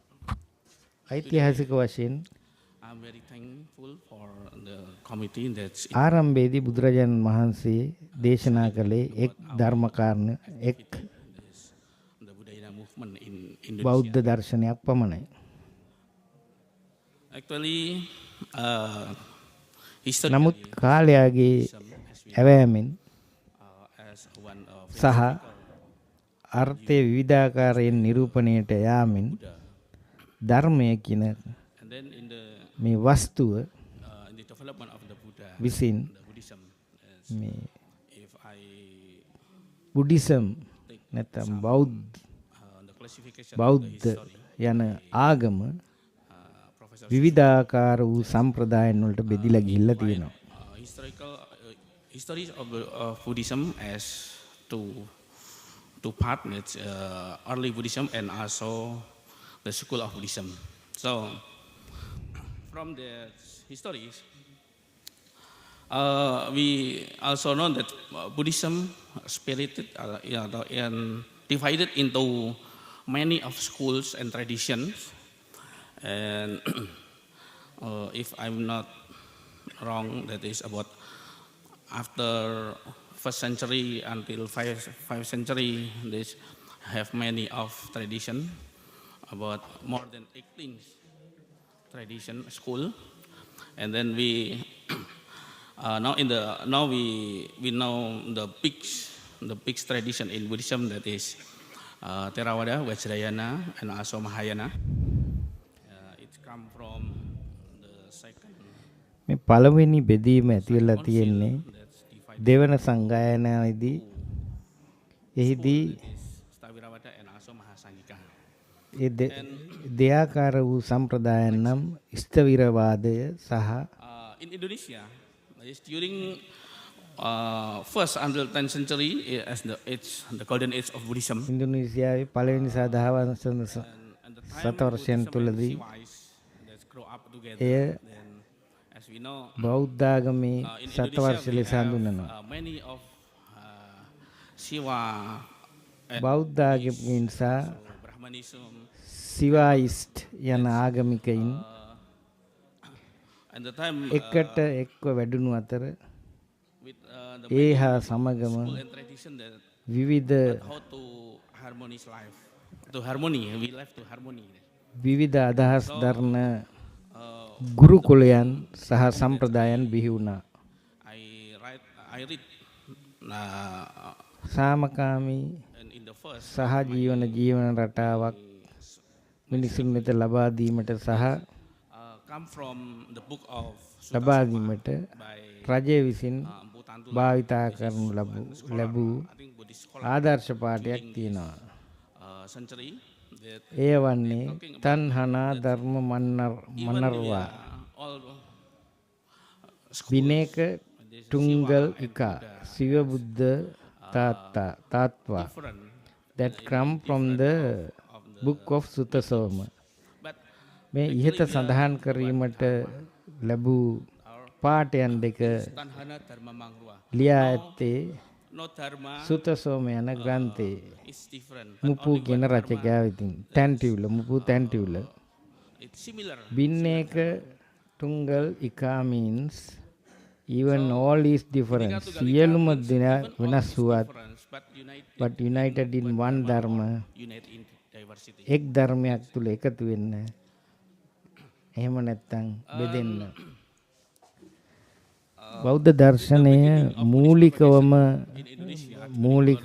ඉන්දුනීසියාවේ පැතිරවීමේදී Many of Buddhists who grew up from overseas, this in here Theravada, බොහෝ තේරවාද බෞද්ධ ගුරුකුල and then Mahayana and Chinese පවත්වාගෙන ලැබුවේ නාරද හාමුදුරුවෝ විසින්.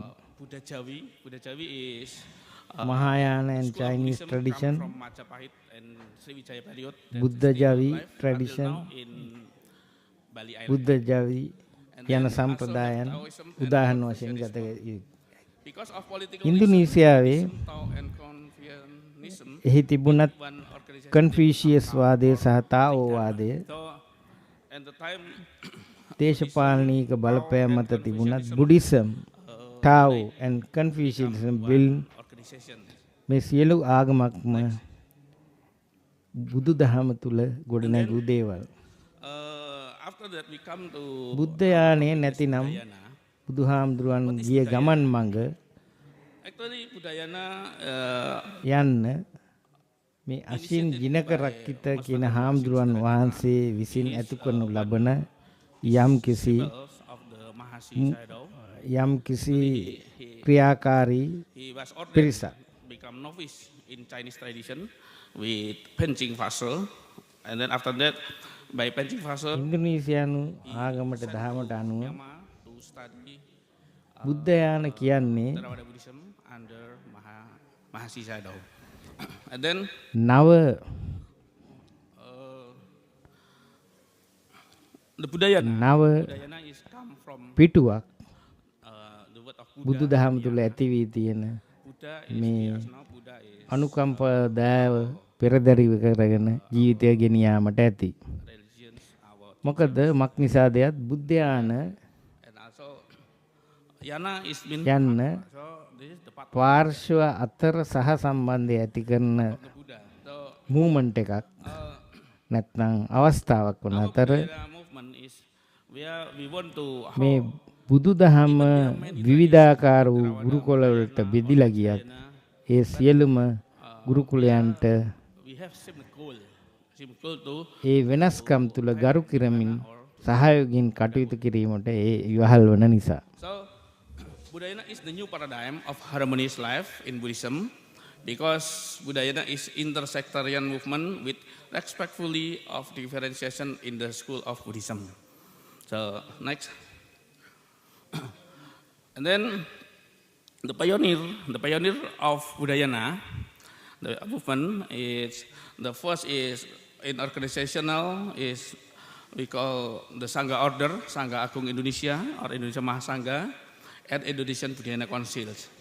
Actually, Sangha Agung Indonesia is initiated by Most Venerable Asin Sendana Kita in 1959 when he invited 13 monks from overseas, that's Mahasi Sayadaw, and then Venerable Narada Mahathira, and also about some monk, Somdet Prah Chaunat from Cambodia, and then another one from Thailand, also another one from Sri Lanka, and one from Japan. One Japan is Venerable Bunki Kimura. Then their monk is give order to Indonesian people to become monks, and then after that, because of we have the five monks already, so Most Venerable Asidra kita make or build Indonesian Sangha, and then now our Sangha Agung Indonesia is consists of the Sangha from three traditions. So our member is come from especially from three traditions. Is from Mahayanism and nuns, and then Theravadin, and also Vajrayana monks. In one of monk come with me is he become the chief or the chairman of or Nayaka Vajrayana in our Sangha Agung Indonesia. Except that now our organization from Sangha, and then we help it by Indonesian Budayana Councils, that is come from the Council of Lay Peoples of Budayana, and they help us to propagate Buddhism. Buddhism until on 36 province. There's from Indonesia, all around of the country, and then we have representatives of the province, this 36 province, and then cooling down until district and sub-district. Now we about 1,000 and monastery and Buddhist center who under our organization. Next. So actually, if in my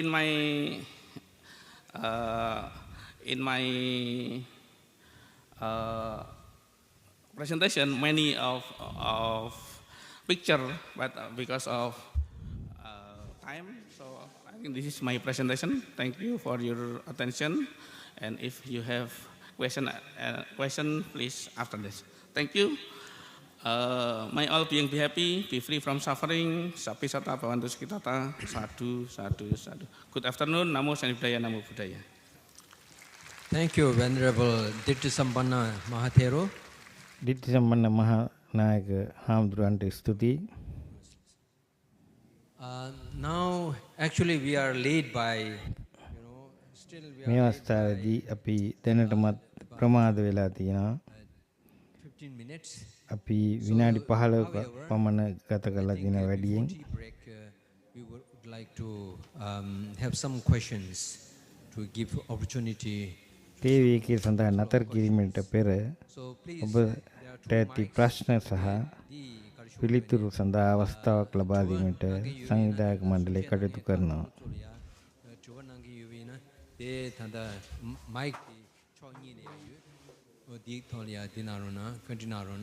There are two mics standing on two sides.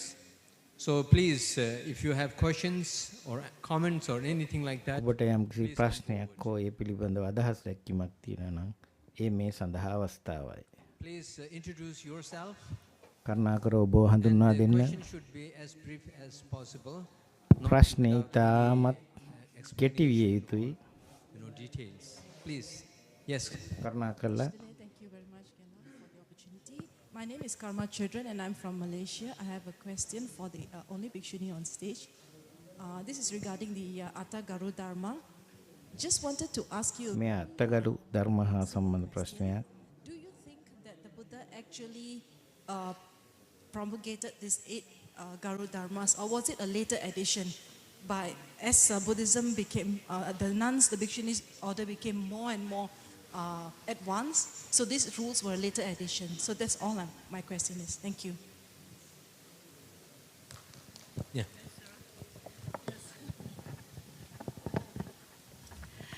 I try my best to express my opinion in English because English is not my mother language, so I cannot fluently and fully to express my opinion.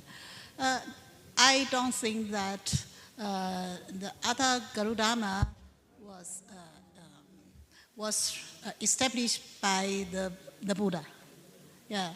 And I write many papers to analyze about this opinion. For example, one of the Atta Garudharma is said that all bhikkhunis cannot blame bhikkhus. And I think that it's no problem that every bhikkhu and bhikkhuni cannot blame any people. So it's not only for the bhikkhunis. And so I think that is invade rules. And another opinion is, another example is the Buddha's aunt, Gautami. Once the Bhikkhuni Sangha invited the 2 bhikkhus to give the training, the Dhamma talk. But 6 bhikkhus talked nonsense. And Gautami is a very thing is not suitable, so she argued to the Buddha. And the Buddha had not stopped her to talk about the bhikkhu's mistake. And he called the bhikkhus and asked the situation, all the situation. Then he blamed the bhikkhus. So we cannot say that bhikkhunis cannot talk about the bhikkhu's mistake. Even the lay people, lay women can tell the Sangha what they see, they hear, or they suspect the bhikkhu's mistakes. Why bhikkhunis cannot do so? So many examples in my papers. I just explain and respond for this. Okay? Thank you. So, is there any other question? Yes, please. This would be the last question because we are short of time. Actually, the next session will be here at 3 o'clock. So it is just 7 minutes to 3.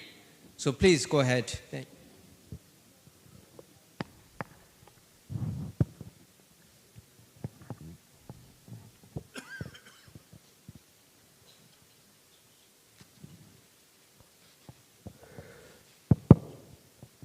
Yes, respected venerables, thank you so much for this wonderful opportunity and conference.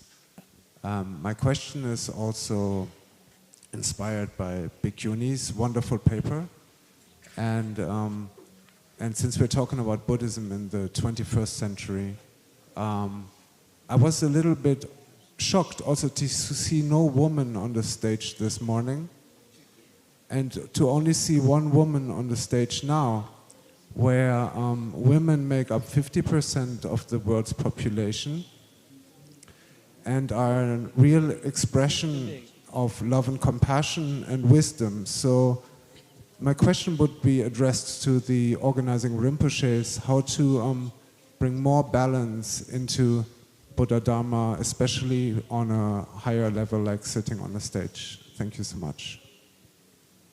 Yes, Honorable. This is, you could not hear, right?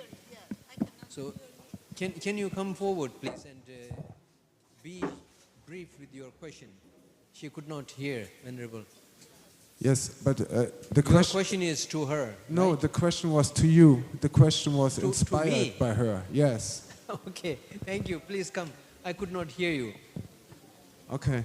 So I was wondering... Yeah. There's a delay. Thank you so much for this wonderful conference. But inspired by her talk, I was surprised to see only one woman on stage today, and in the morning there was no woman on stage at all.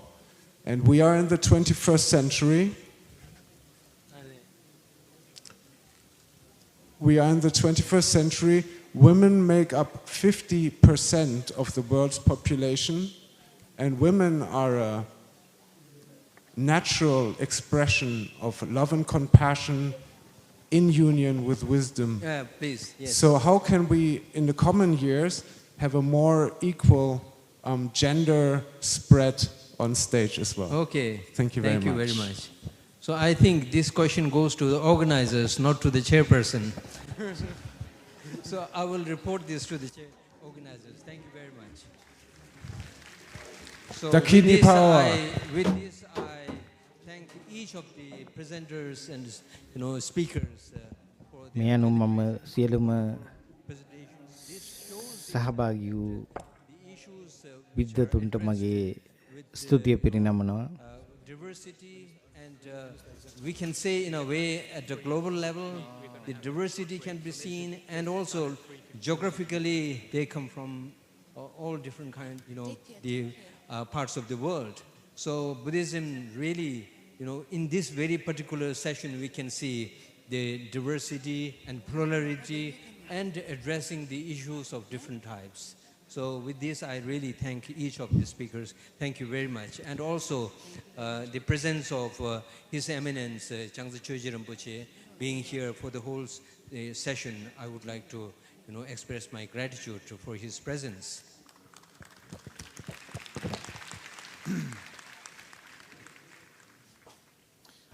Thank you very much for all the wonderful speakers.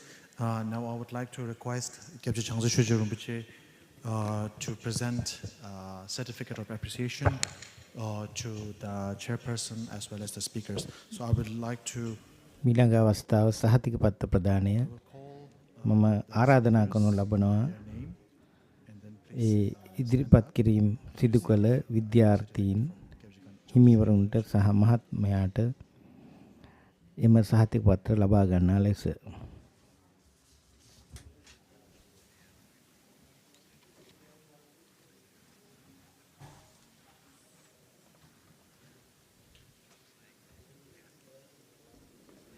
Gyabje Changsa Choji Rinpoche 디링기 제골이야 주균나오데 뱀마세베 갸와상부 총송 아니 rumbuchaliya 드링 제고 송시낭에 졸이야 차기르 두스치지 피로나스치지 gem주슈에니 당부티 송시낭에 당부티 조경와 계신 나왔습니다.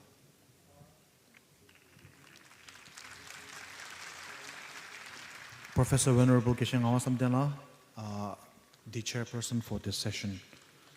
Next, Venerable Yangdien Rinpoche for his talk on the thoughts of His Holiness Dalai Lama related to the 21st century Buddhist.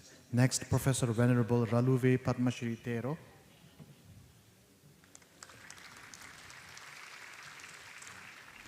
Next, Professor Venerable Shi Cao Hui.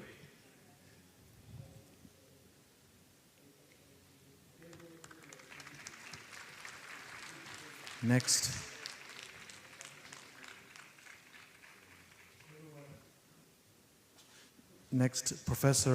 Reverend Professor Shiho Nakao.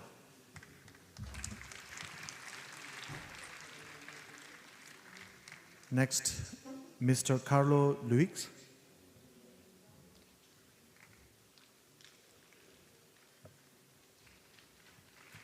Next, Mr. Carlo Luix.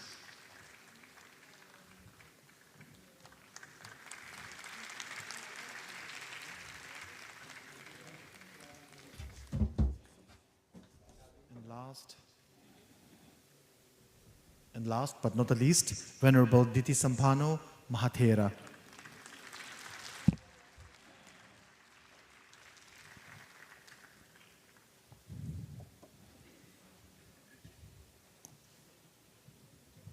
Thank you very much. Thank you, everyone in the audience. So we have a photo session with the panelists.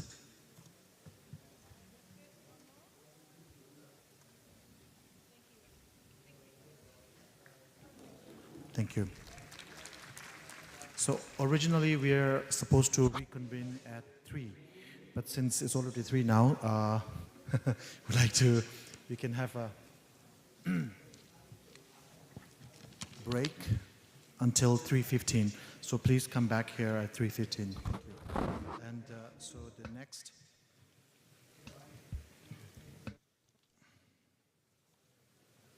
It will be the same topic or theme, and it will be moderated by Venerable Mahayana An. Thank you.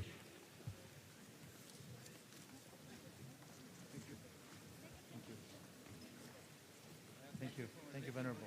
Thank you. Thank you, Venerable. All the best for the program. Thank you. It's going well. Thank you. Thank you so much for your presentation. Thank you.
Testing 1, 2. Testing 1, 2.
16.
distinguished guests.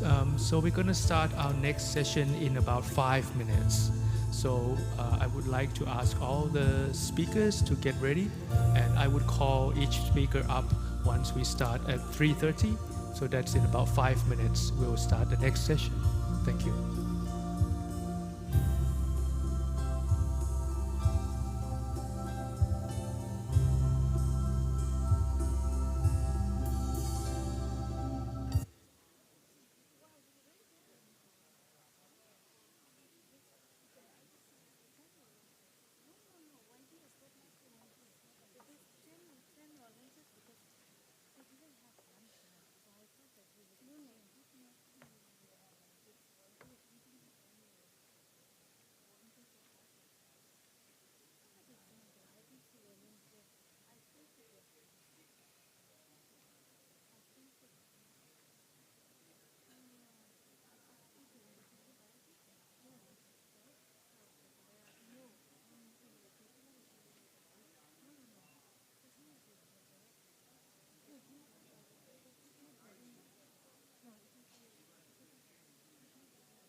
So, good afternoon, all our distinguished guests and our sanghas that are gathered here today. We are going to start our second session for today, continuing on our theme, interpreting ancient wisdom across cultural perspective. So we're going to see how the Buddha Dhamma can be translated and be implemented in our time and era. So we're going to start off this session by having our chairperson, our moderators, and our guest speakers to be invited on stage. So first of all, I would like to invite our chairperson, Dr. Sewang Kyopo Arya, to take the stage as our chairperson for this session. Please. Dr. Sewang Kyopo Arya is the representative of His Holiness the Dalai Lama. මෙම සැසියේ මුලසුන හෙබීම සඳහා මම ආරාධනා කරමට කැමැති ආචාර්ය සයංගල් පියෝ ආර්යා And the director ජපාන සහ ඒසියා east පෙරදිග ආසියානු Dalai ලාමා.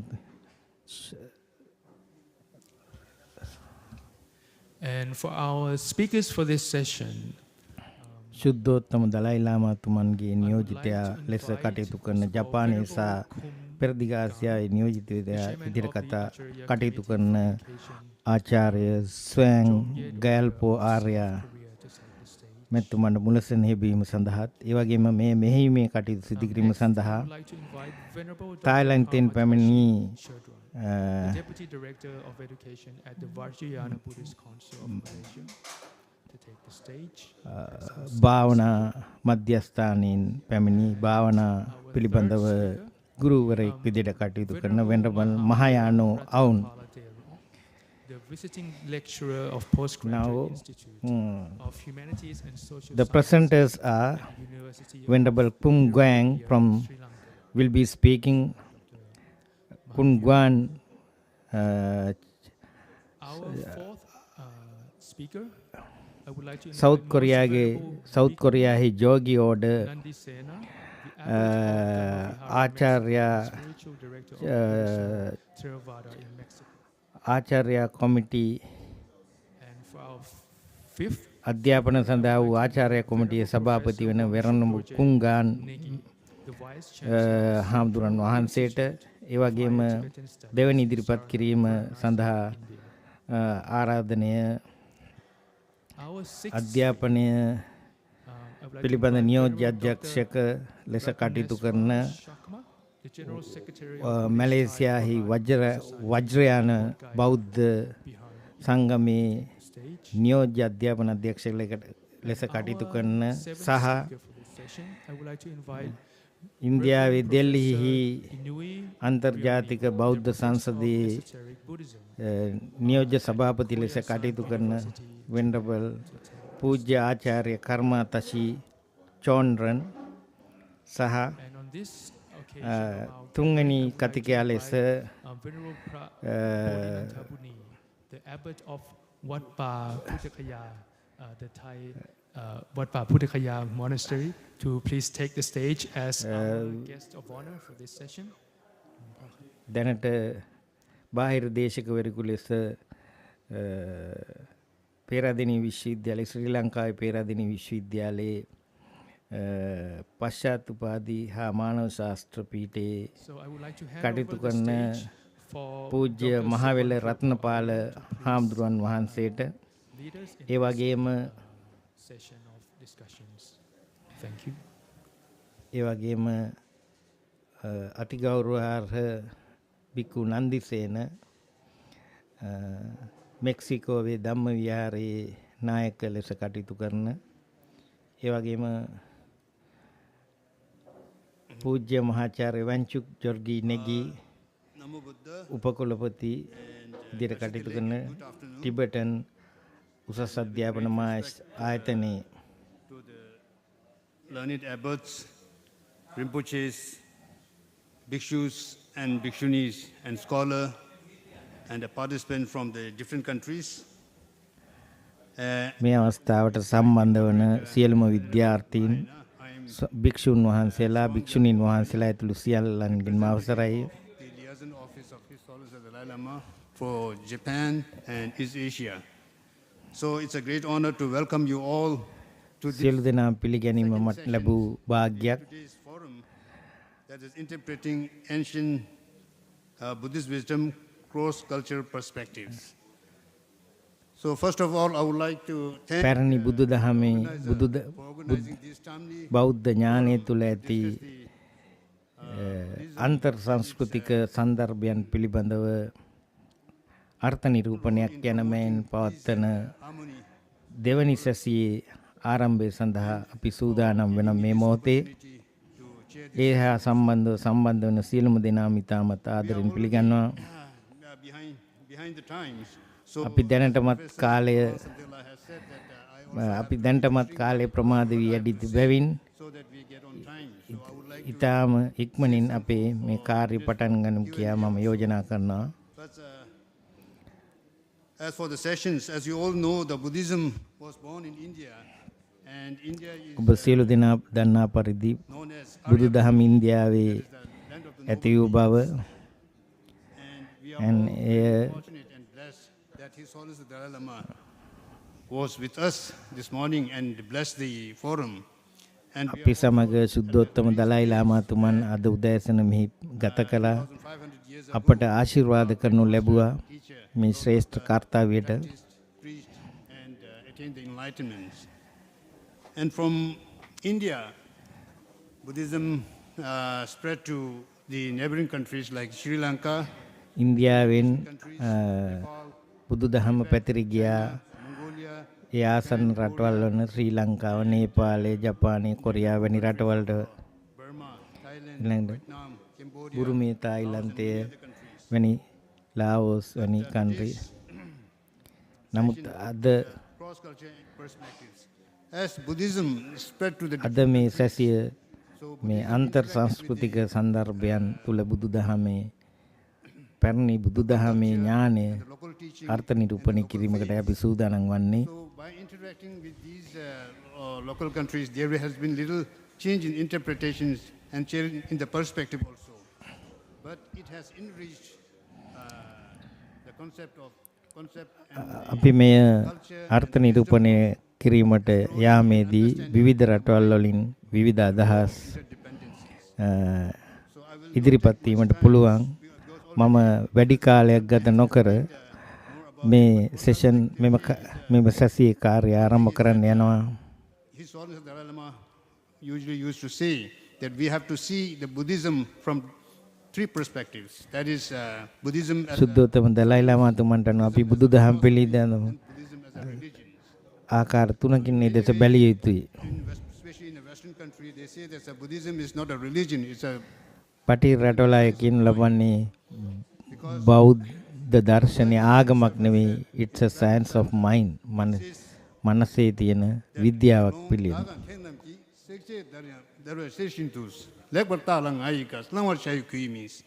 So it roughly says that all the bhikshus and bhikshuni and all the scholars, so just like the goldsmiths, they cut the gold, burn to see the real purity of the gold. So you too have to let my teaching go under these rigorous tests to see whether it is right or not. Only then you have to believe. Just believing that because Buddha has said is not good. So this is the kind of the Buddha he has said, and it is said that Buddhism is more of a science of mind than a religious faith. The famous scientist Albert Einstein has said that in this world, if there is any religion that can go with the science, then it is Buddhism. So that kind of things are there. That kind of perspective also we need to explore. Now today, we are going to discuss on these same topics, and we have 7 distinguished speakers from different countries. අද මේ සැසිය සඳහා විවිධ රටවලින් සහභාගී වන from their own countries and the status of Buddhism.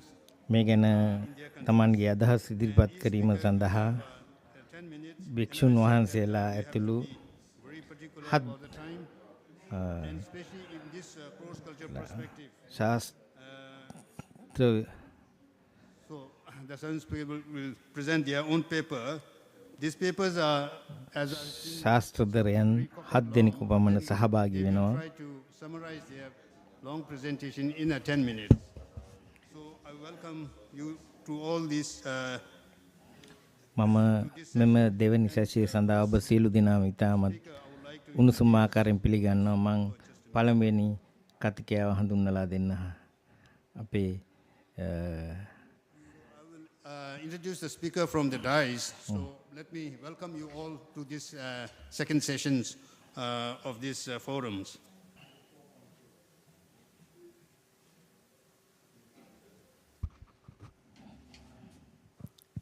second session එකේ පළවෙනි කතිකයා හඳුන්වා දීමට අපගේ සූදානම. 거룩한 부처님께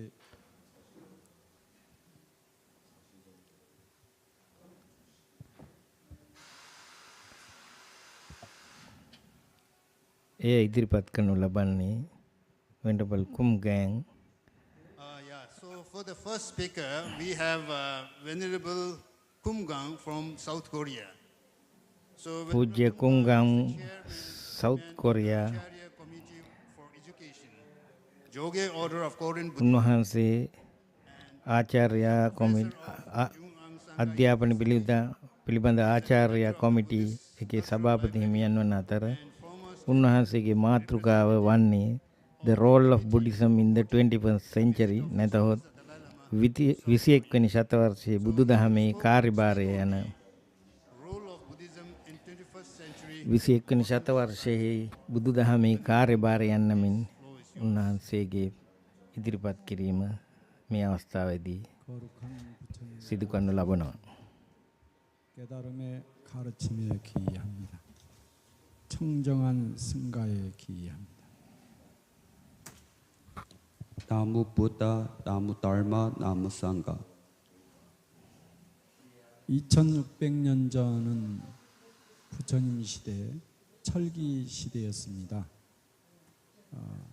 농기구가 발달되어져서 농업이 성행했고요. 그러면서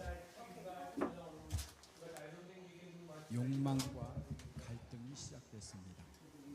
또 무기가 개발되어지면서 전쟁이 시작되어졌습니다.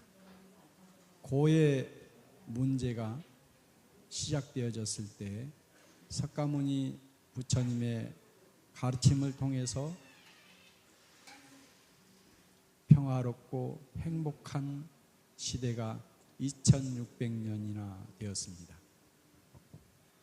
Past 2600 years ago, the era of the Iron Age, agriculture developed. Our human start facing the conflict between each region. Later, the weapons comes out. The world start. In the past, we follow the Shakyamuni teachings, living the peaceful life. Now, this century is the problem. 그래서 이 논문을 작성하게 됐습니다. So that's why he's write this researching paper. 21세기 인류 ඒ නිසා තමයි ඔහු මේ පරීක්ෂණ පත්‍රිකාව ඉදිරිපත් කරන්නේ. 위기의 시대라고 규정을 했습니다. 복합 위기, 다중 위기. 이러한 위기들은 징후가 있습니다. 전쟁과 무력 충돌, 러시아와 우크라이나 전쟁, 이스라엘과 팔레스타인 전쟁, 그리고 미국과 중국의 신냉전 시대, 그리고 선진국의 보호무역주의, 사회적 약자에 대한 폭력, 그리고 사회 양극화가 시작되어졌습니다. Next.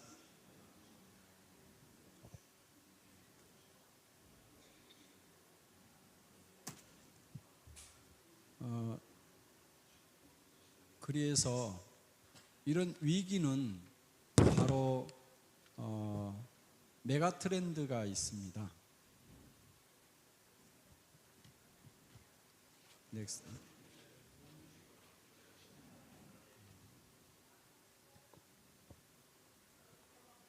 넥스트. 네.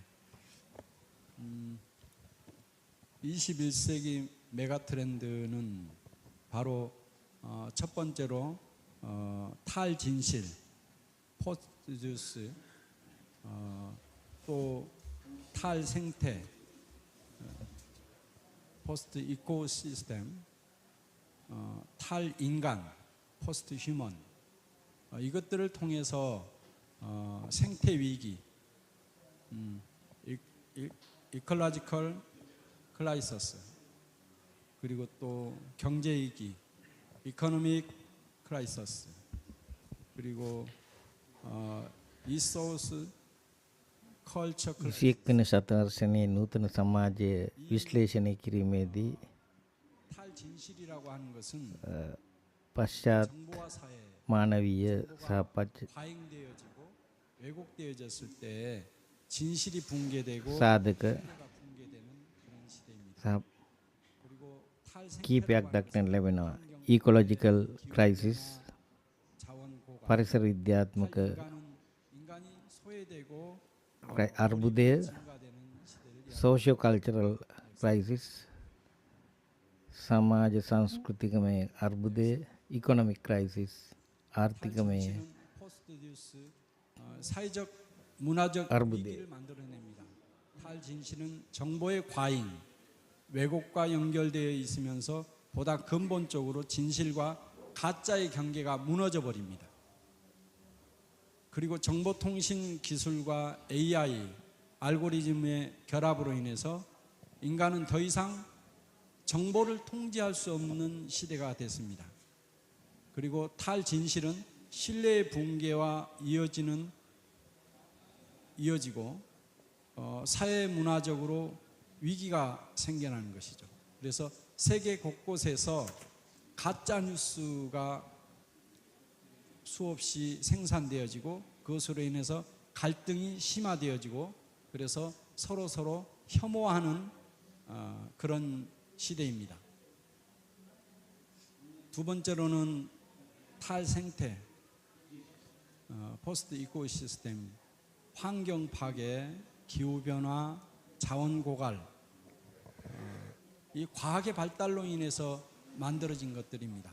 그런데 우리는 아직도 이 과학이 기후 변화를 회복시켜 줄 수 있다고 생각하는 사람들이 많습니다. 지구공학으로 해서 만들어진 위기가 다시 지구공학으로 다시 회복될 수 있다고 하는 것은 굉장히 큰 잘못된 가치관입니다. 더 이상 머뭇거릴 시간이 없습니다. 탄소 제로, 탄소 네거티브 전환, 이게 혁신적으로 변화되지 않으면 안 됩니다. 기존의 생활 양식과 가치관이 혁신되어져야 이 위기를 극복할 수 있습니다. 세 번째로는 탈인간입니다. 포스트 휴먼. 한국에서는 이 청년들이요, 집 방 안에서 6개월 이상 나오지 않는 청년들이 얼마 전에 발표를 했는데 53만 명이나 그렇습니다.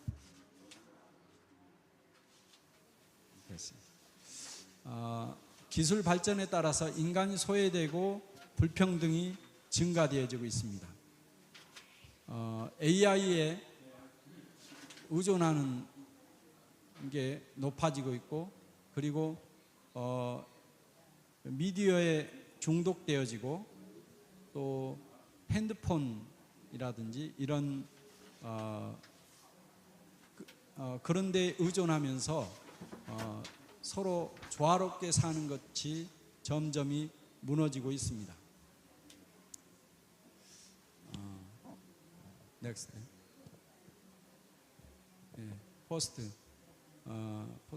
포스트 듀스, 이코시스템, 포스트 휴먼 이것으로 인해서 위기 클라이서스가 만들어지게 되죠.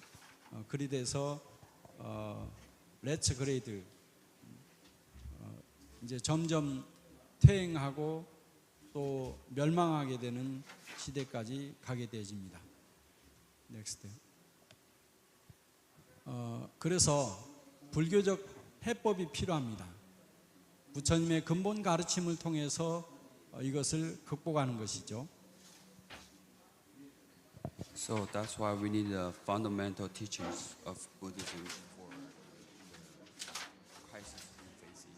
Yeah.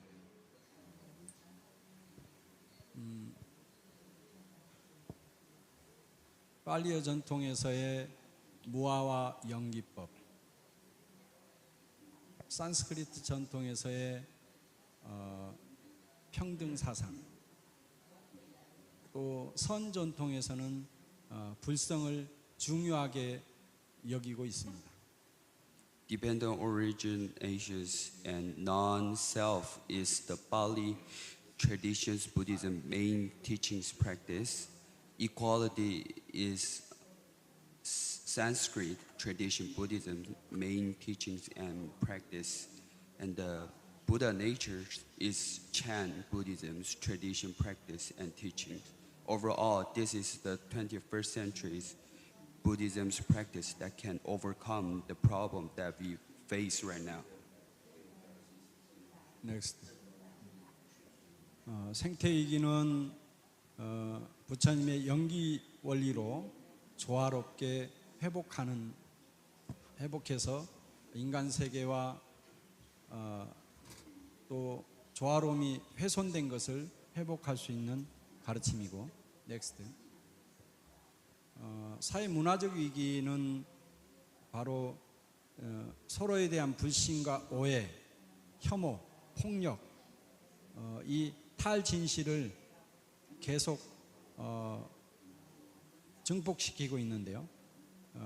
누구에게나 진실한 불성을 가지고 있다고 하는 가르침을 통해서 이 사회 문화적 위기를 극복할 수 있습니다. 넥스트.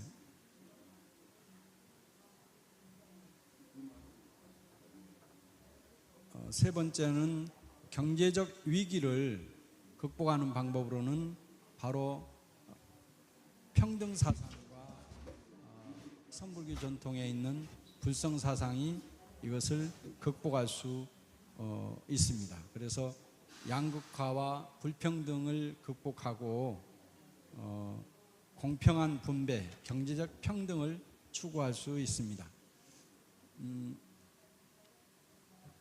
넥스트.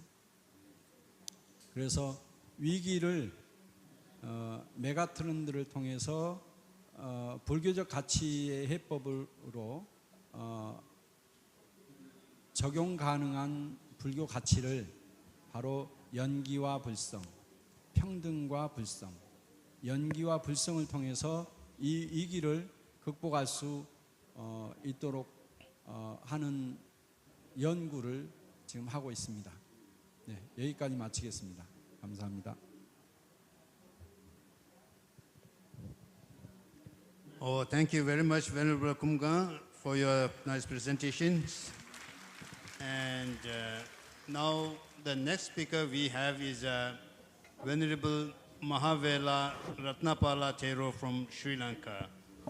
Venerable Mahavela Thero is a visiting lecturer at the University of Peradeniya, Sri Lanka. He is the Deputy Secretary of the Malwata chapter of Snium Pali Fraternity and Executive Member of the Supreme Sangha. Oh, sorry.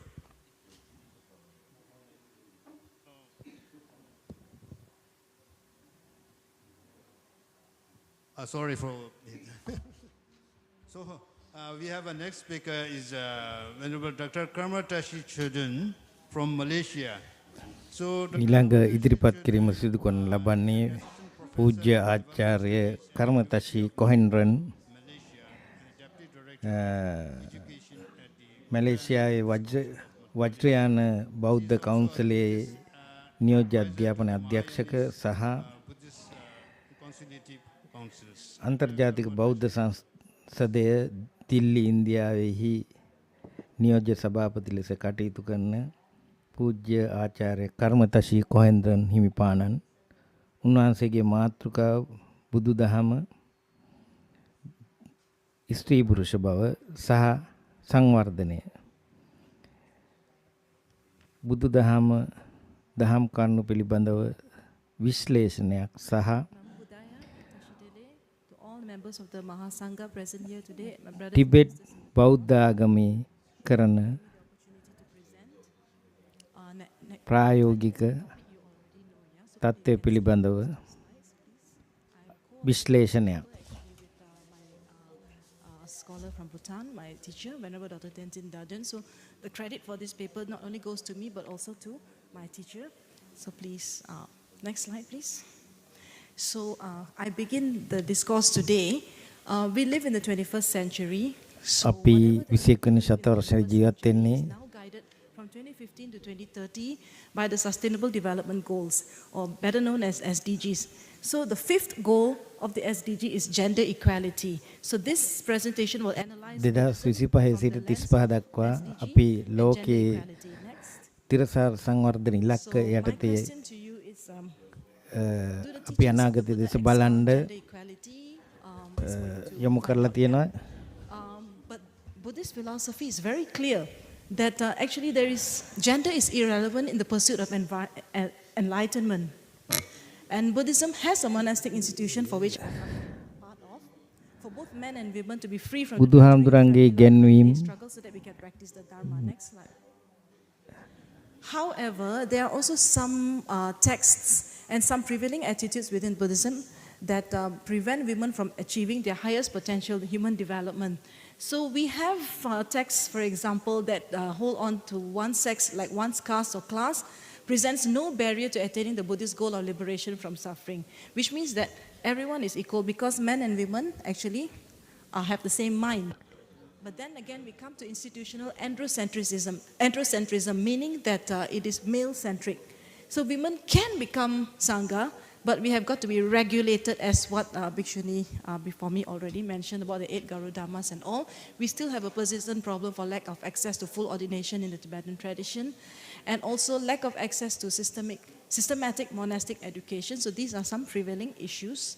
And more serious than that is what Sponberg actually refers to as ascetic misogyny. Anti-feminine elements. So elements in Buddhist texts, whether it is Sanskrit or Pali texts, which imply that women are temptresses, impure, jealous, lustful, and if women were to be allowed freely, that the women will transgress and make the monk transgress their precepts, etc., etc. Next slide, please. So ascetic misogyny are those kinds of texts which actually talk about women's innate traits, as if women were actually, like men's practice, dependent on women. Yeah. So next. So just to give you an example, so this is actually coming from a 17th century hagiography of Guru Padmasambhava, and the author is Nyangral Nyimawazir. So this is actually taken from Schaeffer 2004. So if you're struggling to understand what ascetic misogyny is, this is how it is. So it's like the place where a young boy goes is a monastery, the place where a young girl goes is a new husband's home. So then you can see the gender disparities, the inequalities already. Next. And ascetic misogyny, again, another example. So in the same text, the hagiography, the Guru Padmasambhava is purportedly reported as saying, learning spinning and weaving is for you. Do not create this mental suffering when talking to one of his disciples. So this is 17th century hagiography of an 8th century master. So next, please. I'm not quite sure why my PowerPoint slides are turning out to be strange on the internet, on here. So, but the great yogi, Tibetan yogi Milarepa said that woman is essentially wisdom. Source of spontaneous prajna and subtle body, never consider her inferior and strive especially to see her as Vajravarahi. So this is what I believe, and that the Buddha actually taught that there's no fundamental difference between men and women in terms of mind. The differences are only in terms of physical. So therefore, essentialist views of men and women in monastic traditions and other Buddhist practices actually do not apply in Buddhism. Next. Skip. Next. Okay, we can skip this as well. So there is another interesting issue in Buddhist texts is the omission of female masters in Buddhist literature. So in early Buddhist literature, the Bhikshuni order was very well respected, produced numerous arhants, and women actually were helping to propagate the Dharma. So the attainments became a model for women in Buddhism, and it shattered the prevailing belief that women were not capable of spiritual attainments. However, somehow along the line, later, these women became forgotten or their stories were not recorded when patriarchy crept into monastic Buddhism, and then we see what happens next. Next. Okay, next please. Next. Okay, so there is a lack of biographical and hagiographical information on female masters in the Tibetan Vajrayana Buddhism. Now what happened is that women, their stories were not recorded. So basically an example is, according to Martin, Laje Jobun was a 12th century female adept, an important lineage holder of the Kala Chakra Tantra of the Dro system. But her name was not mentioned as a lineage holder. So later, slightly later Kala Chakra history mentions her only as one of the minor lineage masters, but not actually the actual lineage holder. Next. Sorry, I have to. So there is well, my PowerPoint seems to be a more higher version than this PowerPoint, so everything is actually becoming superimposed, yeah? So I can give you my actual PowerPoint if anybody wants it. So here we have a phenomenon in Tibetan Buddhist texts and even actually general Pali Sanskrit texts about invisible women. So the concept is like this. So patriarchal monastic institutions did not consider women to be worthy subjects of patriarchy according to Gross. Yeah, this is not what I'm saying, but these are scholars before me. So where male is regarded as the norm and the female is regarded as the other. So women are presented only in relation to the experience of men. And therefore, guess what happens next? Is that the biographies of women are not recorded. The stories of women and male stories are recorded. So that is one of the reasons why women's contributions have been overlooked in the past 2,600 years. Next. So women actually played a very important role in Vajrayana Buddhism. Scores of Tibetan women practitioners actually achieved very high spiritual attainments, but only very few of them are known to us today. The stories are not recorded, and this is because the scholarship, Buddhist scholarship, I'm not only saying that Tibetan Buddhist scholarship per se, but Buddhist scholarship somewhere after the 1st century CE started becoming more and more androcentric. Next. Next, please. Thank you. Next, please. Next, please. Okay, so here I give you one story of Ugyen Choki. I believe that she was a 17th century Tibetan nun. So she was one of 4 Tibetan women who actually wrote their own biography, autobiography. So she approached her teacher, Ugyen Tenzin, to help, because she was illiterate, she couldn't read and she couldn't write, so she asked him to write her life story, and then let's see what's the conversation next. What happens next? Next, please. So I have good reason to write a few words, she says, on my joys and suffering. Therefore, I pray of you, Master, write it down. But her teacher scolds her. He said, there's no reason to write a life for you, a woman.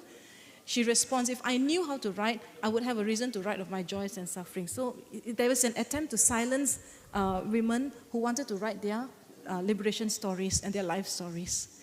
So this is what we call androcentrism. Next.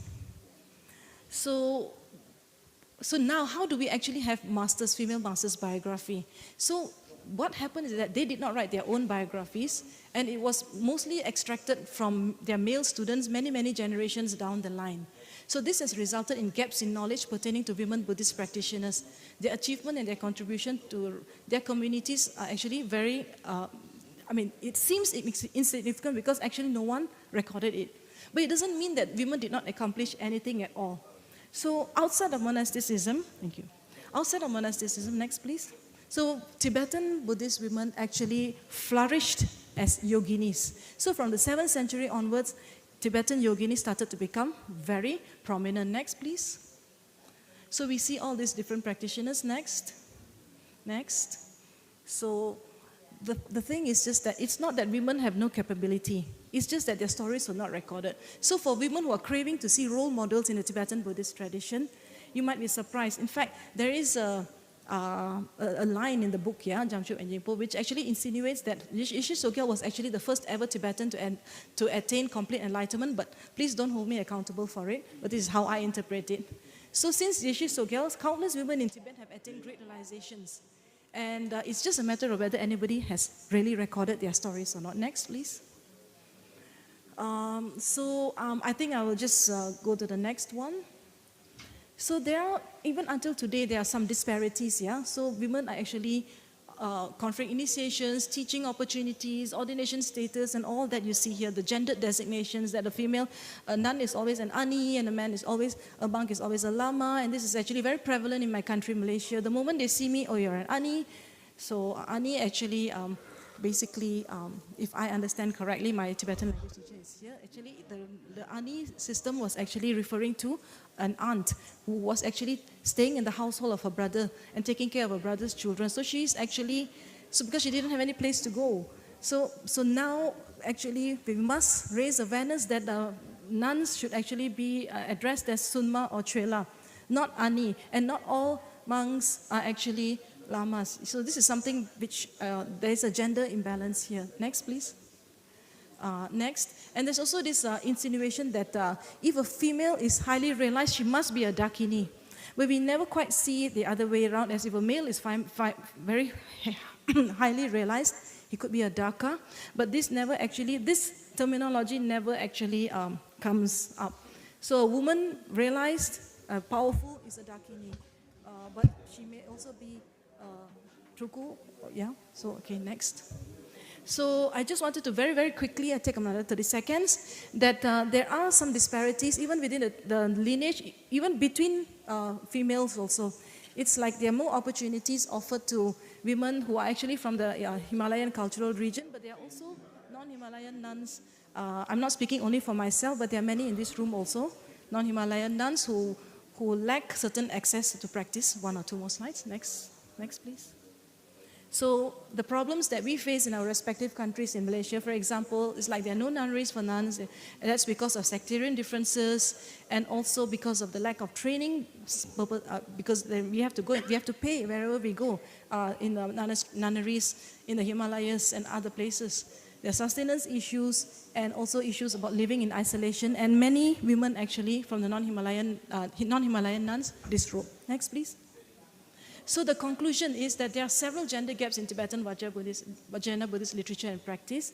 This is not a criticism, it's just to raise an awareness. So Buddhist doctrines are actually rich in gender egalitarianism, but it's not entirely free from institutionalized male dominance and misogynistic elements.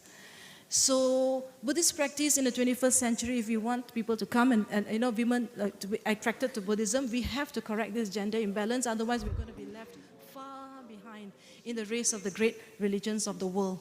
So we have to address the nuns' low status in society, and also denying of monastic education, full ordination, non-Himalayan nuns, and many other issues related to not only nuns, but also lay women in Buddhism. So next, please. So next. So just very, very quickly, it's not that nuns did not achieve anything. Nuns have made great strides. We have Geshe-mas in this picture here who are also here with us today, which means that Tibetan Buddhism has made a breakthrough. So please do not think that I'm biased, but there are still gaps which need to be filled. So with this, I thank you so much.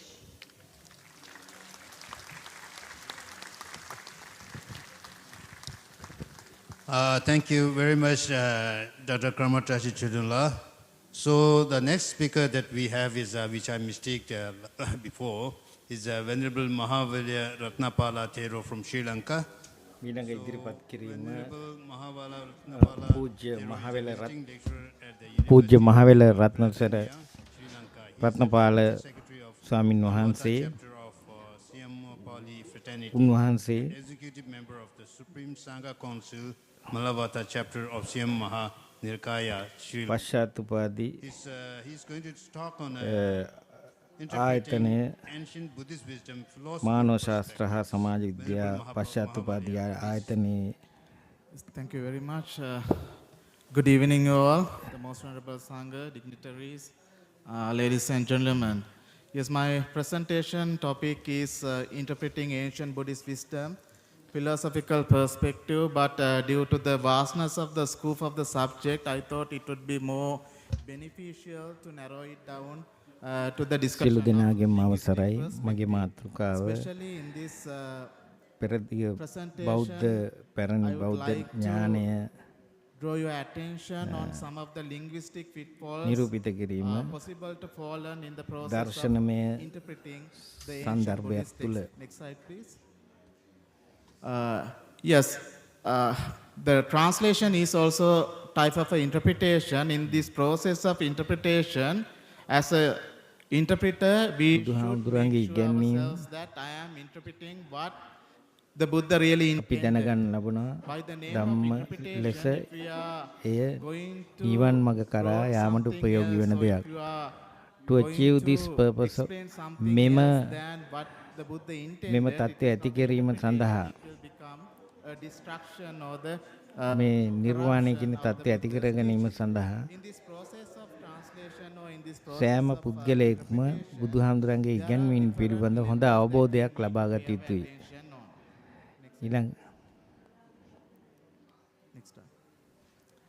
Especially according to the Pali commentarial literature, it says that in the process of interpretation or in the process of elucidation or in making an exposition of the Buddha's teaching, there are several areas that we need to pay our attention. It says, Vyanjana chaya mattan gahetva na bhagava abbachikkitabbo gambhirangi buddha vachanang acharye pairupasitva adipayato gahetabban. When you are going to interpret the Buddha's teaching, grabbing or grasping the shadow of letter අපි බුදුහාමුදුරන්ගේ ඉගැන්වීම් අර්ථ නිරූපණය කරන්න යවෙනකොට අපි because Buddha's teaching is ඒවා therefore ඉදිරිපත් කර ඇති වචනවල අකුරුවල සෙවණි ලෙස නොගත යුතුයි. the contextual meaning or the pragmatic meaning of the particular doctrinal. බුදුහාමුදුරන්ගේ ඉගැන්වීම් තේරුම් ගැනීම ඉතා ගැඹුරින් කළ යුතු අතර ඒවා තේරුම් ගැනීමේදී ඒ හා සම්බන්ධ ගුරුවරුන්ගේ ගුරුහරුකම් ලැබීමත් අවශ්‍යයි. One is called the literal meaning. In Pali commentaries, it is mentioned as yatha ruta atta or the vyanjana chaya. Literal meaning තේරුම් ආකාර තුනක් තියෙනවා. literal meaning ඒ කියන්නේ මතු පිට අර්ථය. The second level of meaning is called the contextual meaning or the pragmatic meanings. In Pali, it is known as the sandaya bhasita or the adipayatta. This is යම් වචනයක් යෙදෙන අවස්ථාව අනුව භාවිත වන තේරුම. keeping this type of intention in his mind. Therefore, when we are interpreting the Buddha's teaching, we need to make sure that I am not ඒ අනුව අප බුදුහාමුදුරන්ගේ අර්ථ අපි අර්ථ දැක්වීමේදී අපි මේ හැම තේරුමක් සඳහාම අපේ අවධානය යොමු කළ යුතු වෙනවා. උදාහරණයක් වශයෙන් මම සමහර පාලි ගාථා පාඨවල පරිවර්තනයන් කීපයක් ඉදිරිපත් කරන්න යනවා ඔබේ දැන ගැනීම සඳහා. intention of making any disparage to these authors. All of these authors have done මෙම උදාහරණයන් ගෙන හැර දැක්වීමෙන් මා කිසිවිටක බලාපොරොත්තු වෙන්නේ මේ පරිවර්තනයන් සිදු කළ සියලුම විද්‍යාර්ථීන්ගේ ඒ කාර්යයන් ලඝු කොට දැක්වීමකට මගේ උත්සාහය. taken one example, one verse from the මෙහි මම ඉදිරිපත් කරන කේවට්ට සූත්‍රයේ කළ ඇති කේවට්ට සූත්‍රයේ දීඝනිකායන එන පාලි පාඨයක් පරිවර්තන කිරීමේදී සිදු විය හැකි දෝෂය පිළිබඳව ඔබට හඳුන්වා දෙනවා. English translation of the particular verse. So here the term Vijnana has been rendered into English as consciousness. So the translation is consciousness where nothing appears, infinite, luminous all around, that is where water, earth, fire, and air find no footing. In the PTS English translation, the same verse has been rendered into English as consciousness that is signless, limitless, all illuminating, then water, earth, fire, and wind find no footing. So there are three words that I want to highlight in this case: Vijnanam, Anidassanam, and Sabbato Pabam. Here, Vijnana has been rendered into English as consciousness. Anidassanam has been rendered into English in one translation as nothing appears, in the second translation as limitless. Then Sabbato Pabam has been rendered into English as luminous all around or all illuminating. Next slide. But when we go through the Pali commentaries, we can notice that here Vijnana does not indicate the consciousness. Here the term Vijnana has been used as a synonym for the Nibbana, the liberation. So understanding that as a consciousness is a miscomprehension. It is not what Buddha really intended in the usage of the term Vijnana in this particular context. And Anidassanam, one slide back please. Anidassanam, here it says Nidassana Abhavato Anidassanam. But in the previous translation, you could see that term Anidassana has been rendered into English as nothing to appear or signless. But the intended meaning or the contextual meaning of the term Anidassana is there is nothing to compare with the Nibbana. It is incomparable. So that is the true or the proper meaning of the term Anidassana. Next slide. And Sabbato Pabam, which has been rendered into English as luminous all around or all illuminating. But according to the commentary, it says Sabbato Pabam. Paba means here a port or a harbor. There is entries from all around to this particular harbor or the fort. That is the meaning of Sabbato Pabam. So the proper translation of this particular verse should be according to this particular intention of the Buddha when realized the Nibbana, which is incomparable, limitless, and as a fort could enter from all sides, then water, earth, fire, and wind find no footing.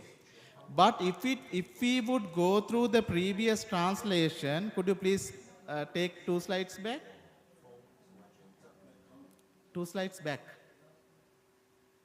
One back. Okay. If we go through this particular translation, consciousness where nothing appears, infinite, luminous all around, that is where water, earth, fire, and air find no footing, then people would understand that in Buddhism also it teaches about undestructible and undescribable consciousness, which is completely contradict with the Buddha's teaching. So the point that I need to highlight in the process of interpreting the ancient Buddhist wisdom, we need to be very cautious in the process of understanding the intended meaning of the particular discourse or the particular text.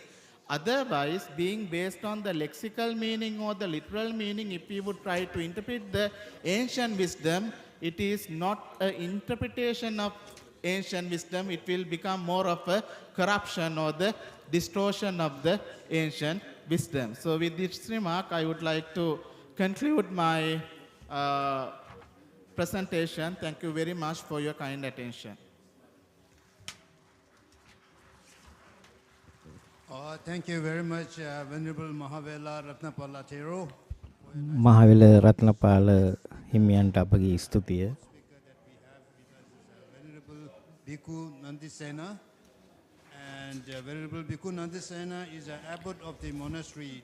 මීළඟ ඉදිරිපත් කිරීම අතිගෞරවාර්හ බික්කු නන්දිසේන හිමිපාණන් වහන්සේ විසින් උන්වහන්සේ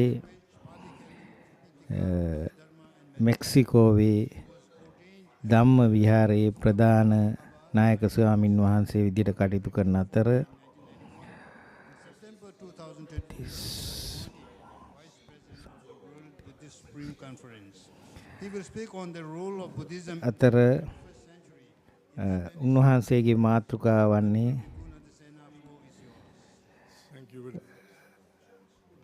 සංඝයාගේ භූමිකාව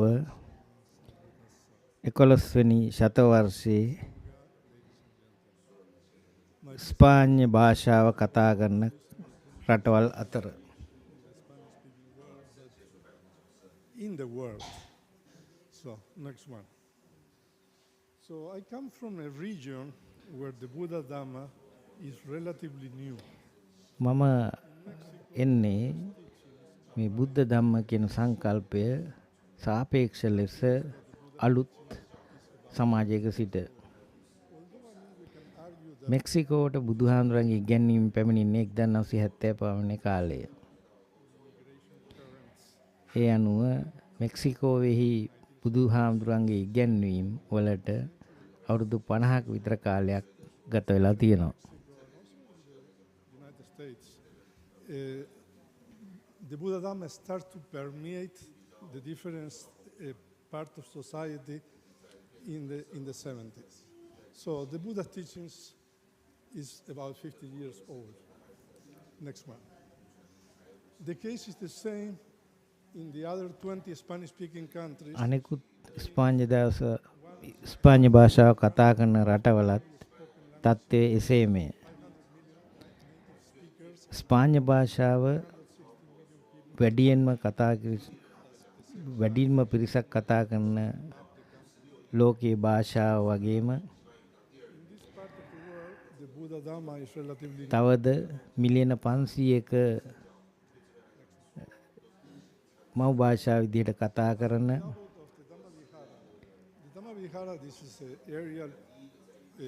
මම ප්‍රධාන නායක ස්වාමින් වහන්සේ විදිහට ධම්ම විහාරයේ කටයුතු කරන එය මේ රටේ ප්‍රධාන තේරවාද ආරාමය මේ ස්පාඤ්ඤ භාෂාව කතා කරන ලෝකයේ.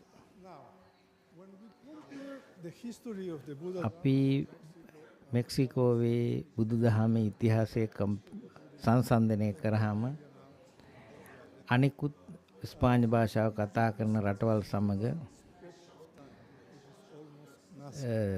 බුදුදහමේ දිගු ඉතිහාසයේ තුල කිසිම සාධනීය සිදුවීමක් සිදුවී නැති බව කියන්න පුළුවන්. බුදුදහම මෙක්සිකෝවට සහ අනිකුත් ස්පාඤ්ඤ භාෂාව කතා කරන රටවලට පැමිණියේ මෑතක. බොහෝ අනිකුත් ආගම් වලට පසුව. Important civilizations like the Olmecs and the Mayas. And the case is similar for Peru. මෙක්සිකෝව යනු ඉතා ඉහළ දියුණු ශිෂ්ටාචාරයක් තිබුණු රටක්. Now, although Buddhism came to the Spanish-speaking countries by the hand, like a child, බුදුදහම මෙක්සිකෝව සහ මෙක්සිකෝවන භාෂාව කතා කරන රටවලට පැමිණියේ ට්‍රැඩිෂන්ස් සම්ප්‍රදායන් තුනකින් වුවත් ඒවා නම් තේරවාද මහායාන වජ්‍රයාන එය පැමිණීමේදී විවිධ වූ සංස්කෘතිමය ලක්ෂණයන් රාශියක් රැගෙන එනු ලැබුවා.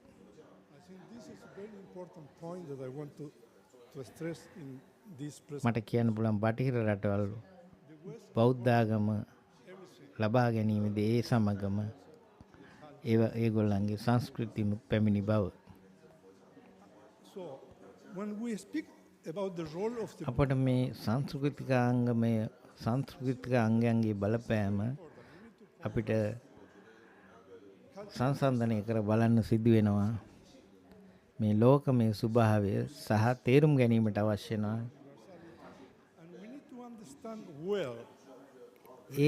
එවැනි උත්සාහයක් තුළින් පමණයි 21 වෙනි ශතවර්ෂයේ බුදුදහමේ කාර්යභාරය පිළිබඳව අපට සාකච්ඡා කරන්න ලං වෙන්නේ. ඒ වගේම ඊට එහා පස්සේ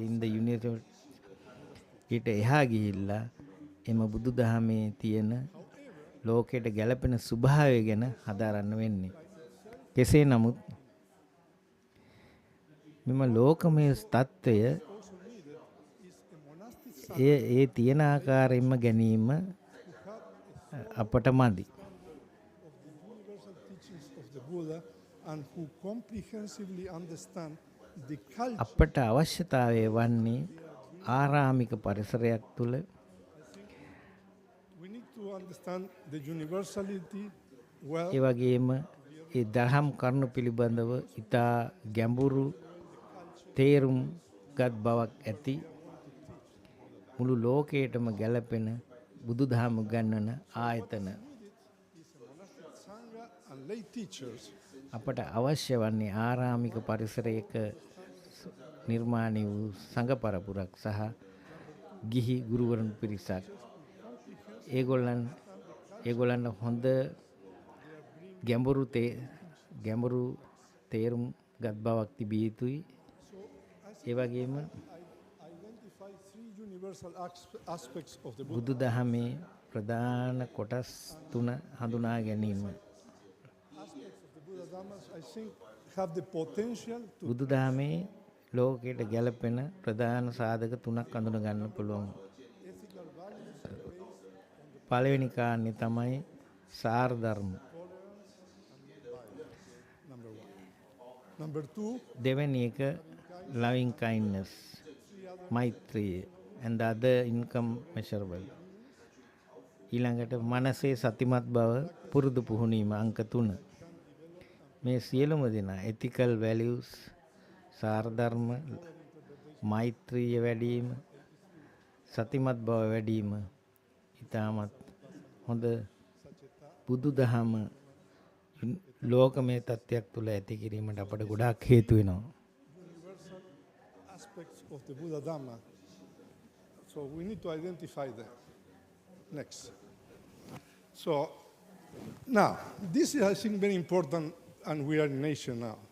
At the beginning, when the Buddha Dhamma began spreading in Asia, it was successful. ආසියාවේදී මුල් කාලීන වශයෙන් බුදුදහම පැතිරීමේදී ඒ ඉතා සාර්ථක වුණා. මන්දයත් ඒ පැවති ආසියානු සංස්කෘතික ලක්ෂණත් සහ ශිෂ්ටාචාරයන් සමග.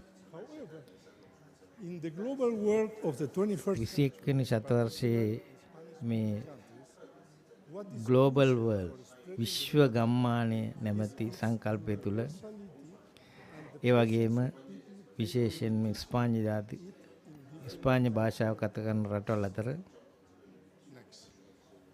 For 25 years, we have been teaching අපි දැන් අවුරුදු 25ක් කාලයක් තිස්සේ බුදුදහම උගන්වමින් ඉන්නවා. ඒ වගේම අපි ඒවා ඉගෙනීම් කටයුතු කරනවා ෆිසිකලි භෞතිකමය වශයෙන් සහ ඉන්ටර්නෙට් හරහා මෙක්සිකෝවේදී සහ අනිකුත් ස්පාඤ්ඤ භාෂාව කතා කරන කණ්ඩායම්. ඒ සඳහා අපි නවීන තාක්ෂණ බාධා. This is the way to follow to continue spreading the Buddha Dhamma for the welfare and happiness of අපි හිතනවා මේ ප්‍රතිඵල ඉතා හොඳයි කියලා. එන්න අපි අදහස් කරන මේ වගේ බුදුදහම ප්‍රචාරය කරන්න. I just want to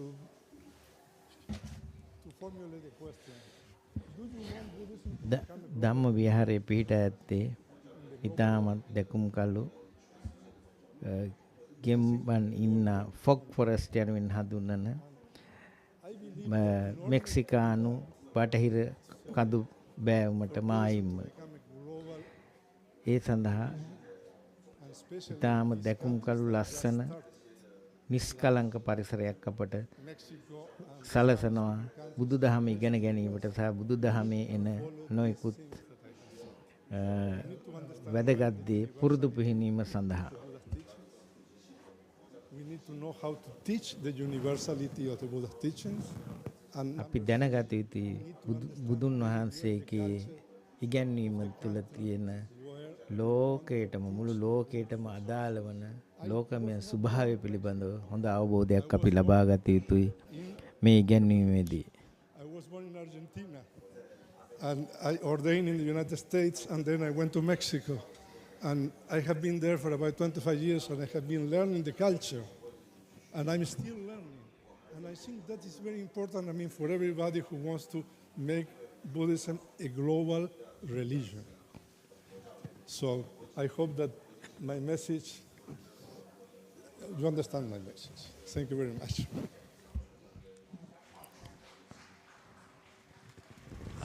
Thank you very much, Venerable Bhikkhu. ඉතාමත් බොහොම ස්තුතිවන්ත වෙනවා අතිගෞරවහර බිකු නන්දිසේනට. ඊළඟ කතිකයා පූජ්‍ය ආචාර්ය වංචුක් දොර්ජී නැගී මේ මොහොතේ ඔහු තිබ්බතානු අධ්‍යයනයන් පිළිබඳ කටයුතු කරන උසස් අධ්‍යාපන ආයතනයේ උපකුලපති ලෙස කටයුතු කරන පූජ්‍ය මහාචාර්ය වංචුක් ජොර්ජී නෙගී මෙතුමන්ට භික්ෂුන් වහන්සේට අපි ආරාධනා කර සිටිනවා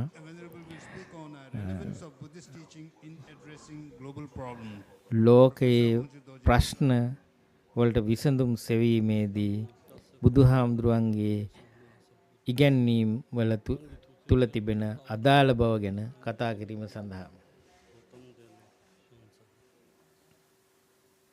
Most venerable Bhikshu Sangha, අතිගෞරවනීය මහා සංඝරත්නයන් අවසරයි සියලුම විද්‍යාර්ථීන්ගෙන් අවසරයි the representative of His Holiness Dalai Lama for Japan, East Asia, Upasak and Upasika.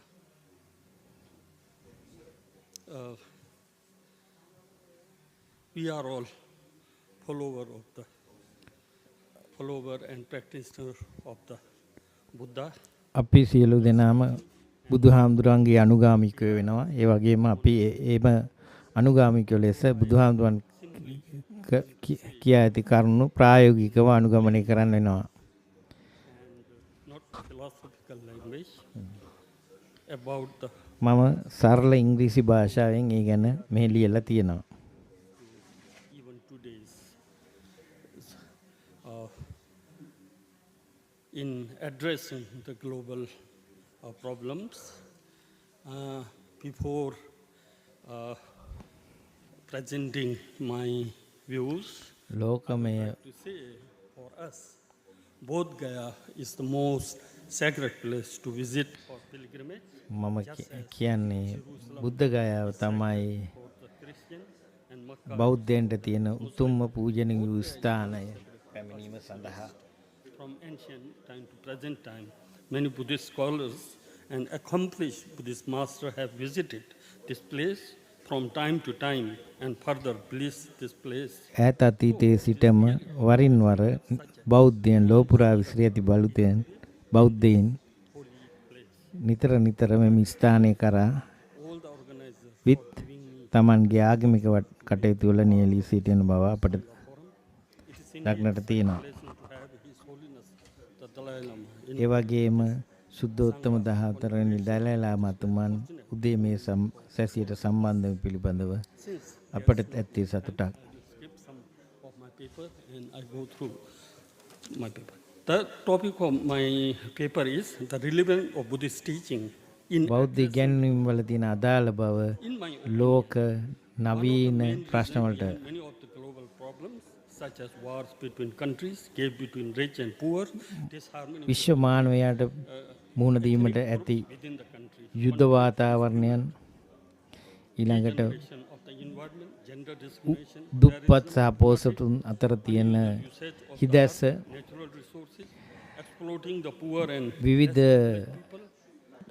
විවිධ ජනවාර්ගික කණ්ඩායම් අතර තියෙන අසංහිදියාව ඝට්ටන තේරුම් නොගැනීම පරිසරයේ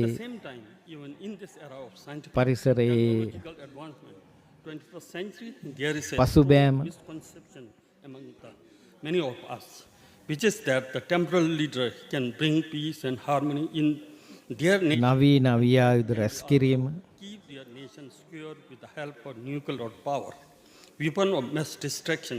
Because of this belief, they pay less attention to welfare of the people, such as in terms of මේ සියලු තත්ත්වයන් ඔස්සේ කල්පනා කිරීමේදී අපි හිතනවා but can peace and harmony be brought about බාහිර පෙනුම තුළින් මිනිසුන්ව අපි නිරීක්ෂණයට ලක් කරලා අපි නිගමනවලට එළබෙනවා. ඒ වගේම ඒ මනුෂ්‍යයන් තුළ ඇති අභ්‍යන්තර හැසිරීමේ ස්වභාවය ගැන කිසිම හැඟීමක් නොකර. etc. Means hatred is never appeased by the hatred in this world, etc. As we all මේ ප්‍රශ්න වලට අදාළ පිළිතුරක් ලෙස මගේ අදහස යටියට within a short span of time, මේ සඳහා ඇති එකම විසඳුම නැත්නම් පැනර්ෂියා කෝකටත් අයිලේ ලෙස what will happen to this world? මේ සියලු ප්‍රශ්න විසඳා ගැනීමට අපට තිබෙන එකම සරණ නම් බුදුහාමුදුරන්ගේ ඉගැන්වීම Luxuriously are civilized. interdependent origination ප්‍රත්‍ය සමුප්පාද වල කියවෙන This kind of view and දහම් කරුණු තමයි අපට වැදගත් වෙන්නේ. ඒ වගේම exploit the nature and natural resources which is in terms affect the ඒ වගේම ඉන්දියානු entire world. Consequently, extreme විශ්වාසයක් වන වාසුදෛව කුටුම්බකම් this year and since the last few years with the unprecedented rain, fire, flood, යන කියමනත් අපට ඉතාමත් හොඳ අර්ථාන්විත ජීවිතයක් ගතවීමට උදව් කරනවා. the COVID-19 and other diseases. අපේ පවුල් තුලත් විවිධාකාරයේ වූ අය ඉන්නවා. තරුණ මහලු සෞඛ්‍ය සම්පන්න නොවන දක්ෂ ඉන්ටෙලිජන්ට් ඊට සාපේක්ෂව අඩු දක්ෂතාවයක් පෙන්වු කරන ළමින් මේ සියලු දෙනාම එක පවුලකට සමාජිකයෝ වෙනවා. පවුලේ ප්‍රශ්නයක් ඇති වූ විට ඒ ප්‍රශ්නේ සියලු දෙනාගේ ප්‍රශ්නයක් බවට පත් වෙනවා. එන් ඉතාමත් හොඳින් ඒ විසඳන්න උත්සාහ කරනු ලබනවා. The concept live and let lives.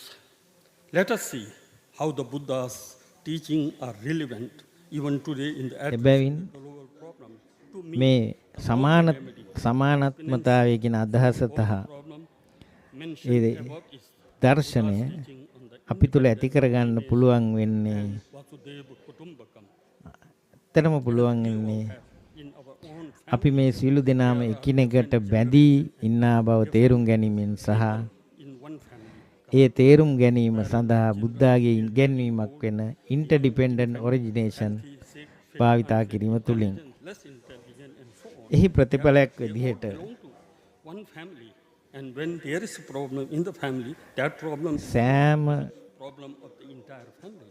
Likewise, whether it is happy situation or දෙයක්ම එකිනෙකට අන්තර් සම්බන්ධ සහ සම්ගත වෙලා තියෙනවා කියන කරුණ තේරුම් ගැනීම තුලින් අපට පුළුවන් වෙනවා අපි තුල ඇති කර ගැනීමට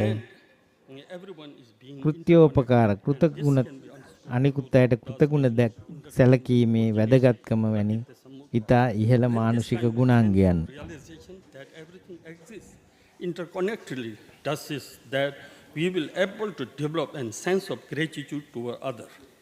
It will also help the අපි මේ තේරුම් ගැනීම තුල පමණයි අපට අනිත් අයට කෘතගුණ සලකන්න දෙපෙන්නේ. දෙවනුව and survive. For example, වෛරය සංසිඳෙන්නේ නැති බව බුදුහාමුදුරුවෝ පුදා කියලා තියෙනවා. the truth is that we cannot survive even for the second without oxygen, which is something අවෛරයෙන් වෛරය or oneself. සමනය කරන්න පුළුවන්. We completely මෙය සදාතනික නීතියක්. to oneself in order to live. තුන්වනුව In terms of external world and planet and earth, තමන් විදින they also coexist and ජීවිතේ follow gravity. As soon as there is some sort of disruption and disbalance in the gravity, සැපදායි ජීවිතයන් වලට සීමාවක් නැහැ. මොකද because of craving අපි ඒ සඳහා තියෙන තෘෂ්ණාව නිසා. තෘෂ්ණාවට සීමාවක් නැහැ. තෘෂ්ණා සීමාමායිම් දන්නේ නැහැ. ඒ කියනු ලබනවා මෙන්න මේ ආකාරයෙන්. able to survive only by the depending on each other. For example, when I say I, සුභාධර්මය අපිට හැම දෙයක්ම දීලා තියෙනවා සතුටින් ගත කරන්නට. නමුත් greed තෘෂ්ණාව කියලා තියෙනවා. hence පහත් සඳහන් ආදර්ශ පාඨය පාවිච්චි කරමින් live and let live ජීවත් වෙලා අනිත් අයට ජීවත් වෙන්න ඉඩ දෙන්න කියන ඒ කියමන ඉතාමත් සත්‍ය වෙනවා. And sense is the way forward. අපි හොඳින් තේරුම් ගැන අවට පරිසරය ගැන තේරුම් ගැන ජීවත් වීම තමයි අපිට තියෙන එක මඟ මුළු ලෝකයටම සාමය උදා කිරීම සඳහා. Connected and depend upon so many different things and people. It is depend upon a lots of hard work done by a lots of people, and that everything is produced by depending on the many other things. Nothing is produced or comes about independently. Hence, the least we can do is when we are having a cup of tea, we would at least think of the kindness of the workers in the field, pulping tea leaves, farmer working in the sugarcane field, cow giving the milk, and so on, and try to develop the genuine realization that ends result of the ready-made cup of the tea in one hand is actually the result of lots of people's hard work and not the result of just one person action of hard work or contribution. Everything on this earth is result of the lots of people collective work. To live by oneself without depending on anyone, anything is simply impossible. Everyone is dependent on one or other. For example, the doctor and the patient, worker and the manager, politician and the voters, teachers and students, farmer and buyer and sellers, all are dependent on each other. Without one, the other would not be able to survive. Thus, all should be grateful to each other equally. This is the fundamental teaching of Buddha, which is known as theory of pratitya samutpada. Therefore, if we are able to genuinely apply the concept of world is one family, the Buddha's teaching on interdependent origination is our everyday life. Regardless of what situation may be, Tathagata Buddha's teaching on interdependent origination actually address any kind of problem faced in the world. Another problem of the world is that religious leaders and even lay people of the different faith believe that their religious tradition alone is the way to bring about the complete peace and harmony in the society, and that no peace, okay, yes. Anyhow, of course, each and everyone think that if their sect or their school will not provide intel, there is no solution of peace. People think like that way. But to me, it seems that there is no possible to provide entire what their own school. I believe religious is like a water. The work of water is cleaning the dust and purifying. So therefore, if you think that only Ganges River will be lead entire world, this is not possible. Therefore, what we have to do is we have to accept the entire religion as our own. If we do like that way, I think there will be peace will be possible. Otherwise, we are again creating very much fanatism in religious people also. This is one problem what I have seen in religious domain. And another thing is, we emphasize only on අපි අවධානය කරනු ලබන්නේ too much. We try to generate the huge temple and monastery and so on. We do not emphasize what is the core, what is the essence of Buddhism is actually.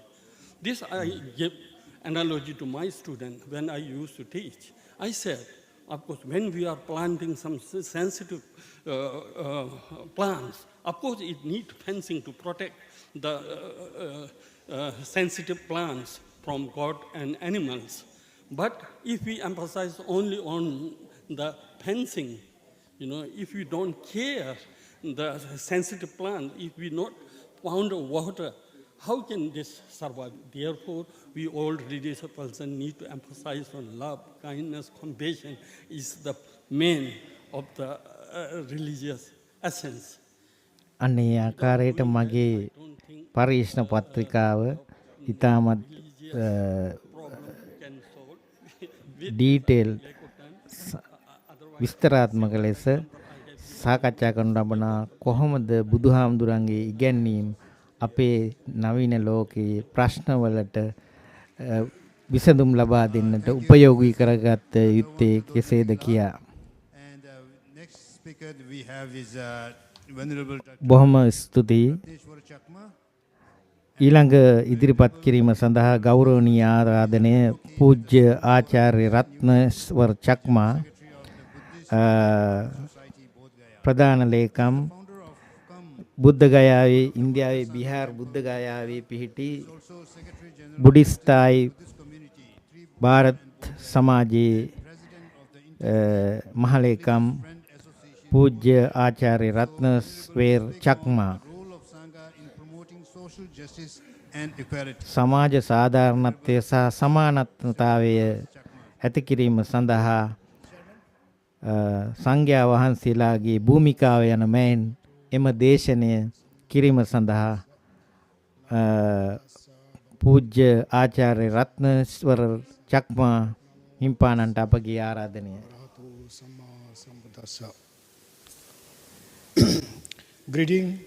මෙහි පැමිණි සියලු දෙනාටම සුබ පැතුම් සහ අපගේ හෘදයාංගම ස්තුතිය ප්‍රකාශ කරනු ලබනවා. මම කාර්නිකව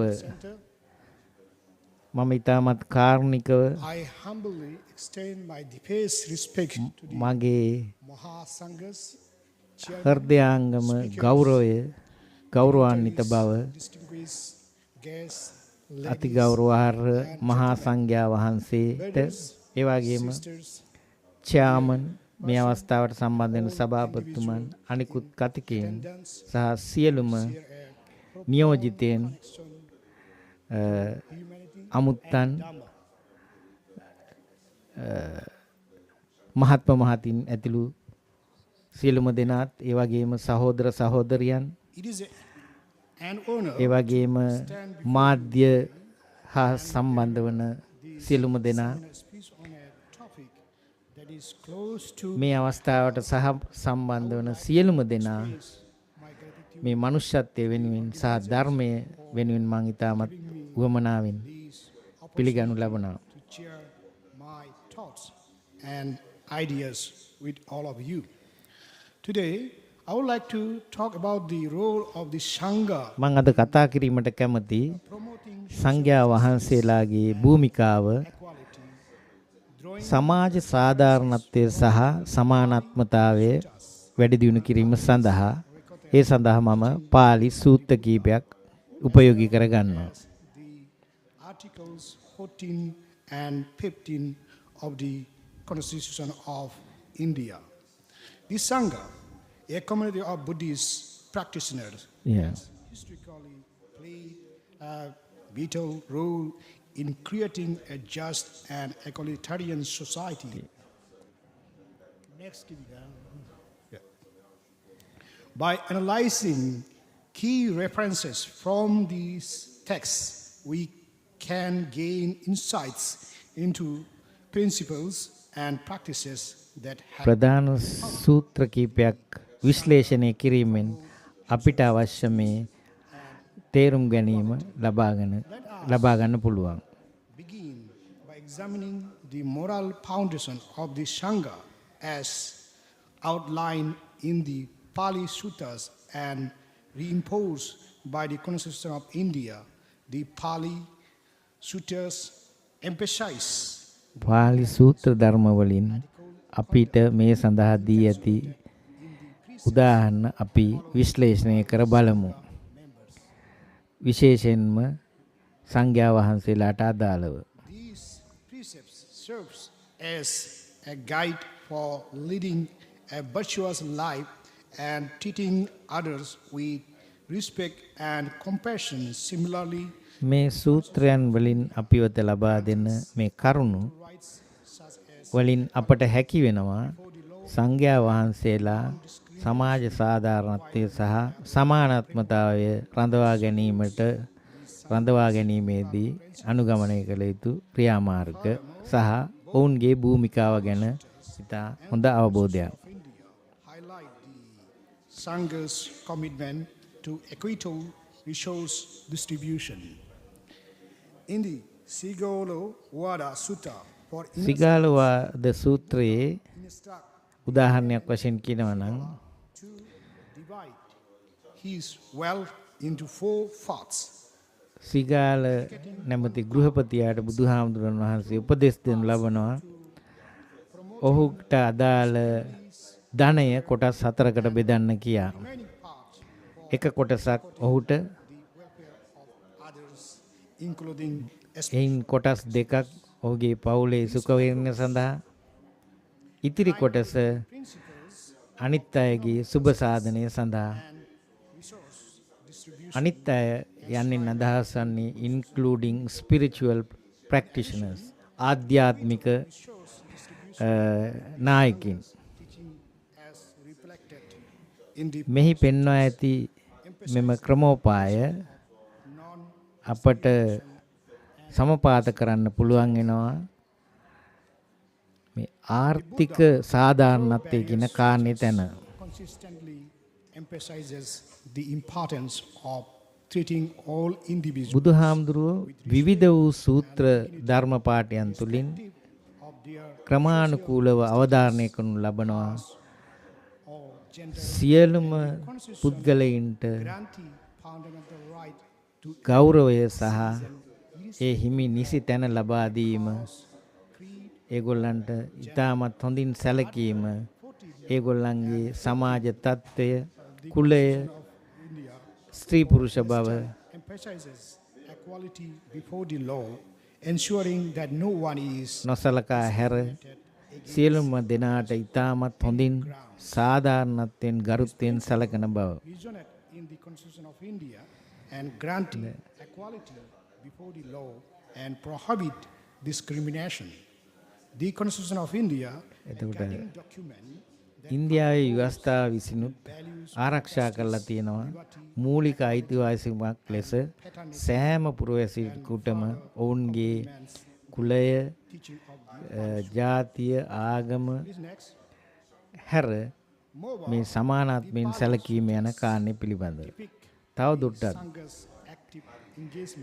මේ පාලි සූත්‍ර අපට පෙන්වා දෙනු ලබනවා භික්ෂුන් වහන්සේලාගේ සක්‍රීය දායකත්වය සහ ක්‍රියාකාරීත්වය, විශේෂයෙන්ම මානුෂීය ක්‍රියාකාරකම් වලදී.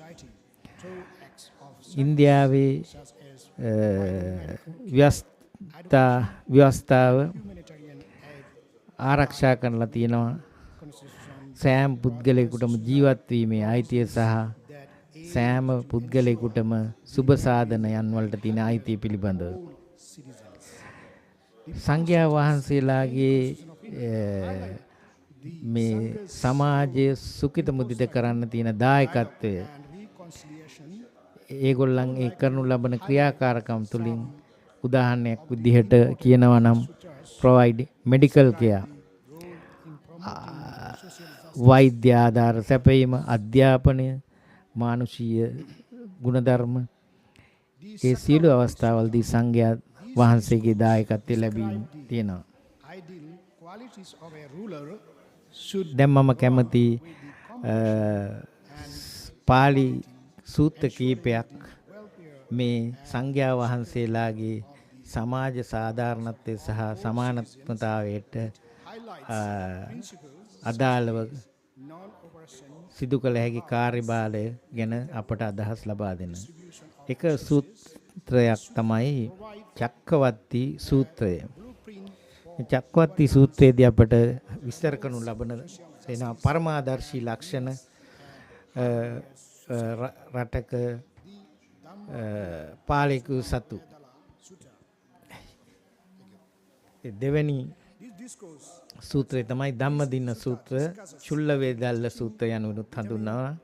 මෙම සූත්‍රය සාකච්ඡා කරනු ලබනවා මේ ධම්මදින්නා භික්ෂුණීන් වහන්සේ සහ විශාකා යන ඒකාන්තාව පිළිබඳ. විශාකා මහා උපාසිකාව යන ඒ දෙදෙනාම බුදුහාමුදුරන් වහන්සේලාගේ අනුගාමිකයන් දෙදෙනෙක්. මෙම සූත්‍රය ආවරණය කරනු ලබනවා මේ ආධ්‍යාත්මික මාතෘකා කීපයක් සහ පැහැදිලි කරන ලබනවා ජෙන්ඩර් ස්ත්‍රී පුරුෂ භාවය කියන එක අපිට අදාළ වෙන්නේ when it comes to ධර්ම කරුණු අවබෝධ කර ගැනීමට සහ ඒ අනුව කටයුතු කිරීමේදී ස්ත්‍රී පුරුෂ භාවය අදාළ නැහැ. එය අපට පෙන්වා දෙනු ලබනවා අපි කාන්තාවන් සිළු දෙනාටම ගරු කරන්න පුළුවන්. ඒ වගේම මේගොල්ලන් ඊටමත් දැනුවත් ගුරුවරු ලෙස. ඊළඟ සූත්‍රය මේ ගෞතමී සූත්‍රය මේ සියලු සූත්‍රයන් උදාහරණ කීපයක් පමණයි ඒවායින් පෙන්눔 කරන්නේ බුද්ධාගේ බුදුහාමුදුරන්ගේ ඉගැන්වීම් තුළින් කොහොමද අපි මේ ස්ත්‍රී පුරුෂ භාවය පිළිබඳව සම තත්ත්වයක් ගැන කතා කරන්නේ. There are three kinds of justice to go on in the human society. One, පැරණි සමාජය තුල කාන්තාවගේ කාර්යභාරය ගොඩාක් සීමා සහිත කර තිබුණත් බුදුහාමුදුරන්ගේ ඉගැන්වීම් නිසා මේ පැරණි සමාජය තුල හිර කර තිබූ ඒ සමාජ තත්වයන් මේ කාන්තාව සහ පුරුෂ යන දෙපාර්ශ්වයන්ටම සමානතාවයක් ඇති කිරීමට හේතු වුණා. Two, social justice. Social justice encompasses the equal treatment and opportunities for all members. සමාජ සාධාරණත්වය යන්නේ අපි අදහස් කරන්නේ සමාන එක සමානව සැලකීම සහ අවස්ථා එක සමාන අවස්ථා සමාජයේ සමාජිකයන්ට ලබා දීම ඒගොල්ලන්ගේ සමාජ පසුබිම ඕ ඒගොල්ලන්ගේ සමාජ තත්ත්වය නොසලකා හැර සමානව සැලකීම. මහා සංඝරත්නය හැම වෙලාවෙම දිරිමත් කරන්නේ බොහොම දයානුකම්පාවෙන් හෙබි එකිනෙකා ගැන අනුකම්පාවෙන් බලන සමාජයක්. මේ තමයි බුදුහාමුදුරන්ගේ ඉගැන්වීම් තුලින් පිළිඹු කරලා තියෙන්නේ. සමානාත්මතාවය යන ලක්ෂණය තුලින්. පාලි සූත්‍ර 3ක් අපට අවධාරණය කරලා සිටිනවා මේ වෙනස් විදිහට සැලකීම අපි මුලින් උපුටා දමන්නේ කෙසේද කියා. ඒවා නම් කුලය, ලිංගිකත්වය සහ ජාතිය හෝ නැත්නම් වෙනත් සමාජ අසාධාරණයක්. අවසාන වශයෙන් කියන්න පුළුවන් සංඝයා වහන්සේලා සමාජ සාධාරණත්වය සහ සමානාත්මතාවය දියුණු කිරීමේදී විශාල පාලි සූත්‍ර ප්‍රමාණයක් අපට පෙන්වා දෙනවා ඒ හා සම්බන්ධ. ඒ වගේම ඉන්දියානු රජයේ ව්‍යවස්ථාවද ඒ සඳහා අපට උදාහරණ සපයනවා. ඉතාමත් සාධාරණ සර්ව සාධාරණ වූ සමාජයක් ගොඩනගන්න. සංඝයා වහන්සේලාගේ කැපවීම විශේෂයෙන්ම හොඳ හැසිරීමක් සඳහා සමාන අවස්ථා අනුව අපි ඒ සම්පත් බෙදා දීම එකිනෙකා අවබෝධයෙන් හඳුනා ගැනීම මානුෂීය ක්‍රියාකාරකම් ඒ වගේම අපේ සමානත්වතාවයේ සාමය සංවාද තුලින් පවත්වා ගැනීම මේ සියලු කාරණා තුලින් මහා සංඝයා වහන්සේලාට පුළුවන් වෙනවා සමාජ සාධාරණත්වය සහ සමානාත්මතාවය මුළු ලෝකයේම ජීවත් වෙන මිනිසුන් තුල ඉතාමත් හොඳ ආකාරයට ගොඩනගන්නට. අපි සියලු දෙනාට එක්ව මේ සමාජය ඉතාම සර්ව සාධාරණ වූ යහපත් සමාජයක් බවට පත් කරන්නට ශක්ති ධෛර්යය ලැබෙනවා ඇති.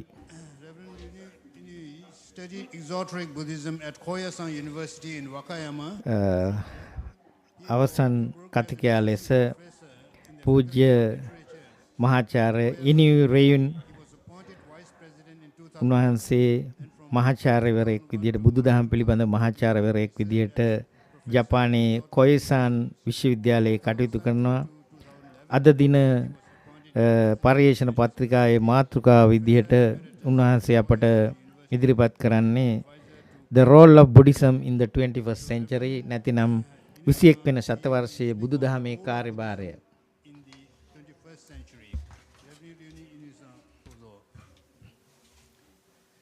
Hello everyone.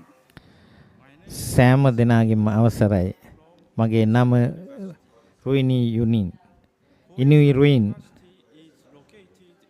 මම කොයිසාන් යුනිවර්සිටි එකේ ඉන්නේ.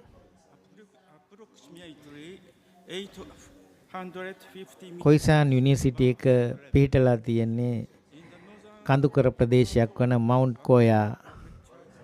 ඇත්තටම කියනවා නම් මුහුදු මට්ටමේ සිට මීටර් 850ක් ඉහළින් වකයාමා ප්‍රෙෆෙක්චර් හි උතුරු දෙසින් ජපානයේ.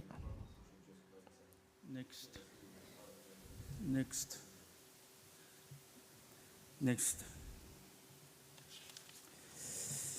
At first, මූලික වශයෙන් මම කැමති ප්‍රකාශ කරන්නට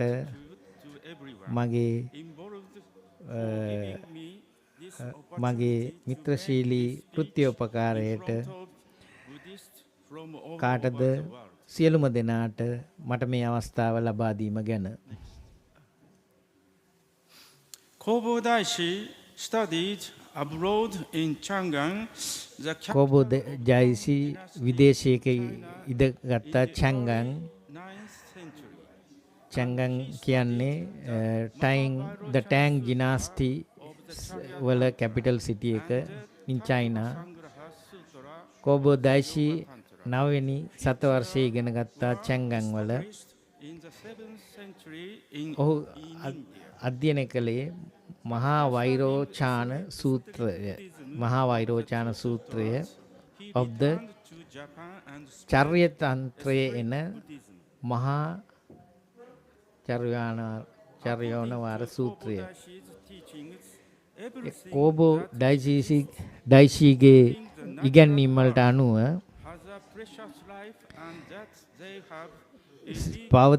පවතින සෑම දෙයක්ම ස්වභාවික පරිසරය ඇතුළුව හැමෝටම තියෙනවා වටිනා ජීවිතයක්. ඒවට නැවත නොදිය හැකි වටිනාකමක් තියෙනවා. මෙය මණ්ඩලා ෆිලොසොෆි දර්ශනයේ එන එක ඉගැන්වීමක්. මණ්ඩාල දර්ශනයේ බුදුදහමේ එන මණ්ඩාල දර්ශනයේ එන එක ඉගැන්වීමක්. එය තමයි කෝබෝ දයිෂි ඉගෙනගෙන තියෙන්නේ. කෝබෝ දයිෂිගේ මේ ඉගැන්වීම ආරම්භ වන්නේ බෞද්ධ දර්ශනයේ එන බෞද්ධ දර්ශනයේ එන ඩිපෙන්ඩන්ට් ඔරිජිනේෂන් යන සංකල්පය මත.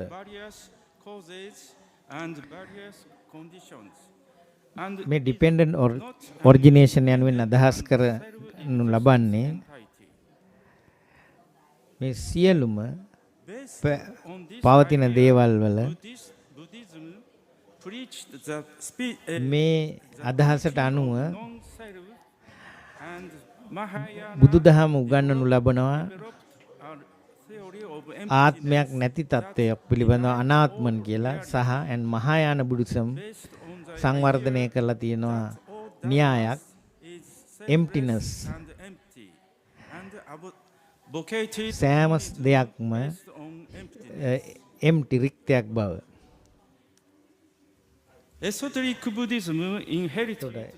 එසොටරික් බෞද්ධ සම්ප්‍රදාය එතකොට මේ කිසි දෙයක් නැති රික්තමය අවකාශය පිළිබඳව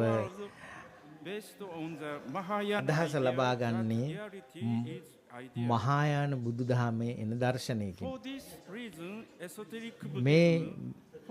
මේ හේතුව නිසා එසොතෙරික් බුදුදහමේ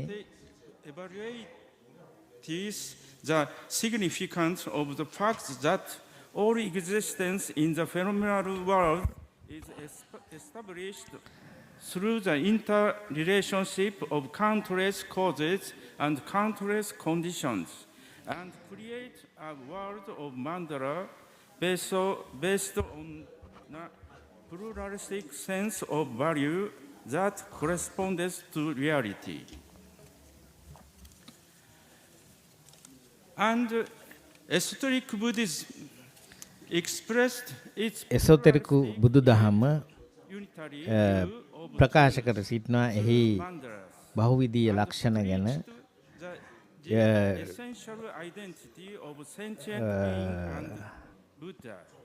බුදුදහමේන මණ්ඩලාස් ආශ්‍රය කරගෙන ඒ වගේම based on the mandala teaching of esoteric Buddhism, Kobo Daishi believed that all things including the එසොතෙරික් බුදුදහමේ එන මණ්ඩලා ටීචින්ග්ස් වලට අනුකූලව කෝබෝදායිෂි විශ්වාස කරනවා සියලුම දේවල්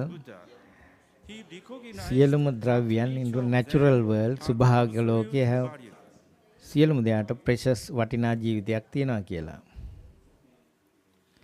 By the way, the mandala world of esoteric Buddhism inherits the philosophy of මේ මණ්ඩලා බුදුදහම මණ්ඩලා world එසොතෙරික් බුදුදහමෙන් මණ්ඩලා ලෝකයේ පිළිබඳව in Japanese Kegon Sutra. එය ලබාගෙන ඇත්තේ මහායාන දර්ශනය තුලින්. In Kegon thought it is also believed that එයට බලපෑම් කරලා සුවිශේෂ දේශ බලපෑම් කරලා තිනවා හුආයන් කෙගොන් සූත්‍ර බුද්ධ අවතාම් සාක සූත්‍ර. However, in Kegon thought, on the other hand, it is understood that all existing things සියලුම පවතින දේවල් fixed and independent. But සියලුම පවතින දේවල් තනි වෙලත් නැහැ, එක තැනකත් නැහැ, ස්වාධීනත් නැහැ. නමුත් ඒ එක් ද්‍රව්‍ය අනිත් ද්‍රව්‍යයන් වලට අනිකුත් සත්‍යයන්ට සම්බන්ධයි කුමන හෝ ආකාරයකින්. එම නිසා සියලුම ජීවීන් සම්බන්ධයි එක තැනකට. වෙනත් වචන වලින් කියනවා නම් මේ පවතින සියලුම දේවල් මේ ලෝකයේ පවතින සියලු දේවල් අසීමාන්තික ලෙස එකිනෙක අතර ඉන්ටර්ඩිපෙන්ඩන්ට් රඳා පවතින එකිනෙක අතර මත යැපෙන තත්ත්වයක් තියෙනවා in both time කාලය සහ අවකාශය තුල. ඒ එකිනෙකට එකිනෙක අන්‍යෝන්‍ය වශයෙන් ඇති කළ යුතු තත්ත්වයක්. Express this concept, the word samavasarana is used in the Gandavyuha Sutra of the Kegon Sutra. The Vajradhatu Mandala, which was brought to Japan by Kobo Daishi from India via China, is drawn the top and bottom, left and right symmetrically, and it's noteworthy as the first mandala with a geometrical pattern to appear in the history of Indian esoteric Buddhism. This geometric pattern represents the theory of samavasarana, which reveals the structure of the truth, that one is all and all is one. Next.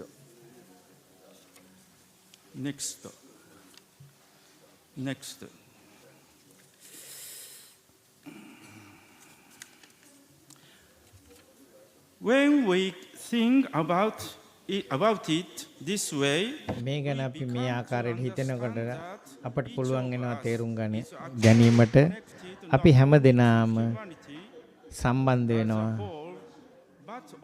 හැමෝටම ඒ වගේම මුළු ලෝකෙටමත් අපේ සම්බන්ධ වෙලා ඉන්න බව අපට තේරෙනවා. උදාහරණයක් විදියට ස්වභාවික පරිසරයට ඒ වගේම මේ පුදුම හිතෙන්නා වූ විශ්වයට අපි සියලු දෙනාම විවිධාකාරයෙන් සම්බන්ධයි. ඒත් එක්කම අපේ අන්‍යෝන්‍ය සම්බන්ධතා තුළින්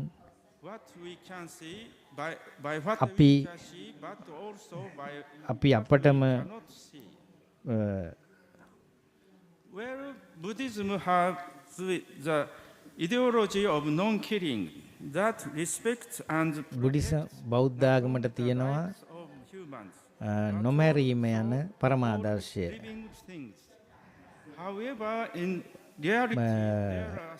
මානව වර්ගයා පමණක් නොව සියලුම අනිකුත් ජීවීන්.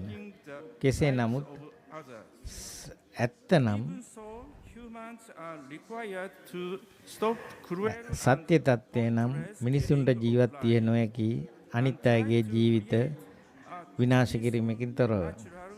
එම නිසා මිනිස්සු විදිහට එයාලා දැනගත යුතුයි අනිකුත් ජීවින්ගේ ජීවිත විනාශ කිරීම. බුදුදහමට සමානතාවය යන අදහසද ඇත. මේන් අදහස් වන්නේ මිනිස්සුන්ගේ තියෙන නොයෙකුත් වෙනස්කම් මත ඒගොල්ලන්ට වෙනස් ආකාරයට නොසලකීමයි. උදාහරණයක් විදිහට තමන්ගේ ජාතිය, වර්ගය, ජන වර්ගය, තමන්ගේ සමාජ පන්තිය, රැකියාව, භාෂාව, ආගම මේ ලක්ෂණ වලට අනුව ඔවුන්ට වෙනස් ආකාරයකට නොසලකීම. බුදුහාමුදුරුවෝ උගන්වලා තියෙනවා පවුලේ තත්ත්වය සහ බාහිර ස්වරූපය කිසිවක් අදාළ වෙන්නේ මිනිස්සේ මානව ජීවියෙක් විදියට සැලකීමේදී. Next. I believe that මම විශ්වාස කරනවා බුදුදහමේ භූමිකාව 21 වන ශතවර්ෂයේ මේ මුළු ලොවටම දැනට කරනවටත් වඩා වැඩියෙන් මුළු ලෝකෙම යහපත් තැනක් බවට පත් කරන්න බුදුදහම යොදාගත යුතුයි කියලා මම ප්‍රකාශ කරනවා. මේ ඉදිරිපත් කිරීමත් සමග අපි දෙවැනි සැසිය අද දිනට නියමිත දෙවැනි සැසිය අපි අවසන් කරනු ලබනවා.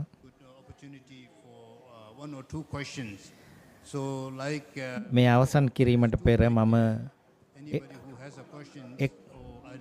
අවස්ථා එකක් හෝ දෙකක් ප්‍රශ්න කීපයක් ඇසීමට අවස්ථාව ලබා දීමට මම බලාපොරොත්තු වෙනවා. To whom the question is directed. Please, anybody has a question? කාට හරි ප්‍රශ්නයක් තියෙනවා නම් ඒ දැන් මේ අවස්ථාවේදී අහන්න. ඒ වගේම ප්‍රශ්නේ කාටද ඉදිරිපත් කර යන්නද පවසන්න. Like everybody has understood fully oh, yeah, please.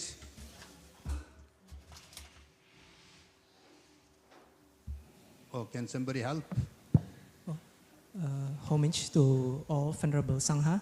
I am Tenzin Kunjok from Indonesia. My question is to Venerable Ratna Palu Thero from Sri Lanka.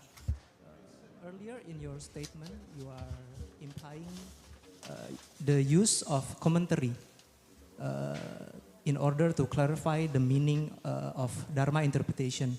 My question is there any criteria for a valid commentary to be referred as a clarification of interpretation? Thank you very much.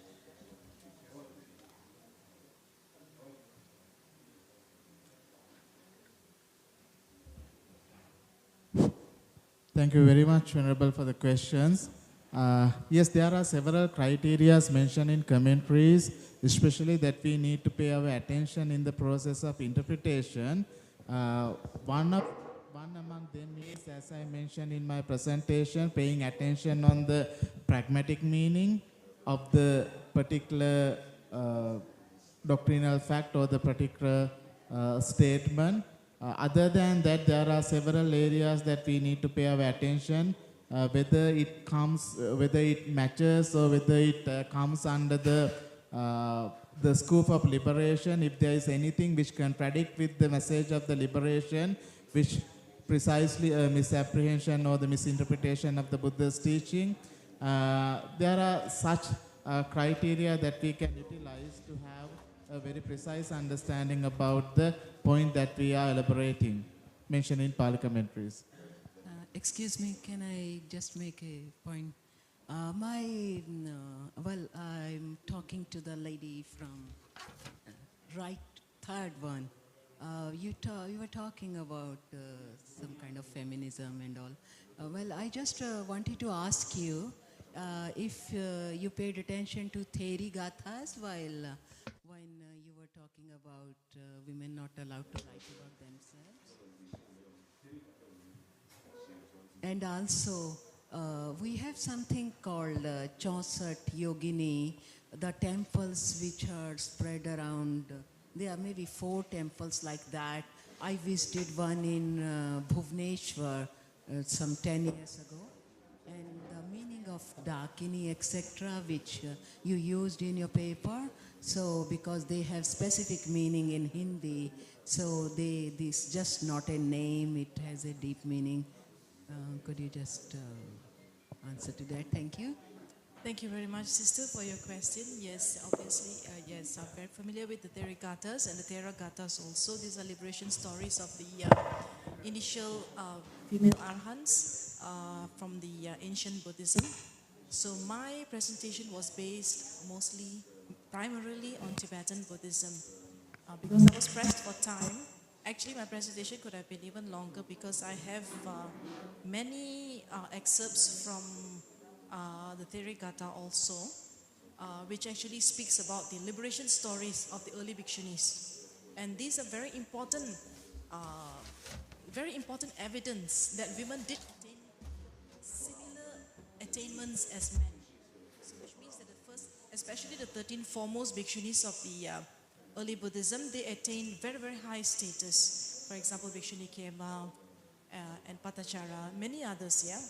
But my focus was on the lack of liberation stories of ordained women in the Tibetan Buddhist tradition. So this is the most important thing I wanted to say. And the Therigathas are very, very old. They are during the time of the historical Buddha. So what happened is that my paper was focusing on what happened after the 6th or 7th century, especially as Buddhism was dying off in India. After that, and also it died off in Sri Lanka, and after that, women's stories were no longer told. And women's stories, especially in monastic tradition and Tibetan tradition, are very few and far between. And women attain remarkable realizations by embracing the yogini path, the yogic Buddhism, because I wouldn't like to, criticize the monastic tradition of any tradition, but in the Tibetan Buddhist tradition, we do not have stories of female monastics who have attained very high realizations similar to their yogini counterparts. So this is my point actually. So with reference to the Dakinis, so because in the Tibetan Buddhist context, highly realized female masters are almost always associated with being a Dakini. And if you refer to Sima Brown's work, 2004 if I'm not mistaken, so she has written an entire book on Dakinis and the various different Dakinis in the Tibetan Buddhist tradition. And the Dakinis basically is like, we can translate them as like a sky dancer. So these are actually, can be translated and interpreted as those who actually give guidance to practitioners, tantric practitioners, so the Dakini can end up manifesting in front of, let's say, Naropa, for example, the abbot of Nalanda University in the past. He also actually became a yogi eventually. So she questioned him about his knowledge of Buddhism, and he was he had a bit of a arrogance, and he thought that he knew everything until the Dakini came and told him, no, you do not know everything. Search for Tilopa in the eastern direction, and he went, and then he found his guru. So the term Dakini is very special, and there are also Dakas and Dakinis. But the thing I was trying to say here is that in Tibetan Buddhism, we have many honorific titles for highly realized male practitioners, but females are almost always lumped into the Dakini category. Not that it is offensive or anything like that, but I would like to just expand the scope of realizations and understanding of yoginis. Yeah, and also yoginis can be monastic, can be non-monastic also. So please do not think that only non-monastics are yoginis. But the level of realization, like for example, if they are reincarnated masters also. So there are actually trokus, female rinpoches also, but these are very lesser known. And why did I make this presentation? The primary purpose is that because female practitioners lack role models. So if they do not see female trokus, if they do not see female rinpoches and all, they will think that all the attainments are mainly within the domain of men. Only men can attain very high spiritual attainments. So this is the primary purpose. Otherwise, there was no actually particular concern for the term Dakini. So I hope I have said my correct. Yeah. Thank you. Oh, yeah. Actually, now you want to have. Yeah. Now this is going to be the last question. So yeah, please.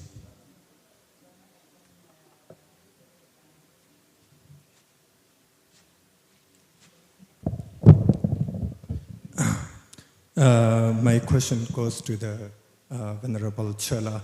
So first, I think it's a small clarifying about the terminology of Ani.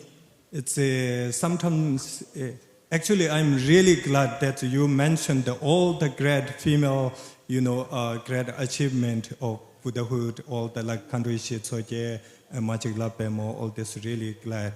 But I would like to small clarifying because of the terms of Ani, and some of the region in Tibetan, even monks called Aku.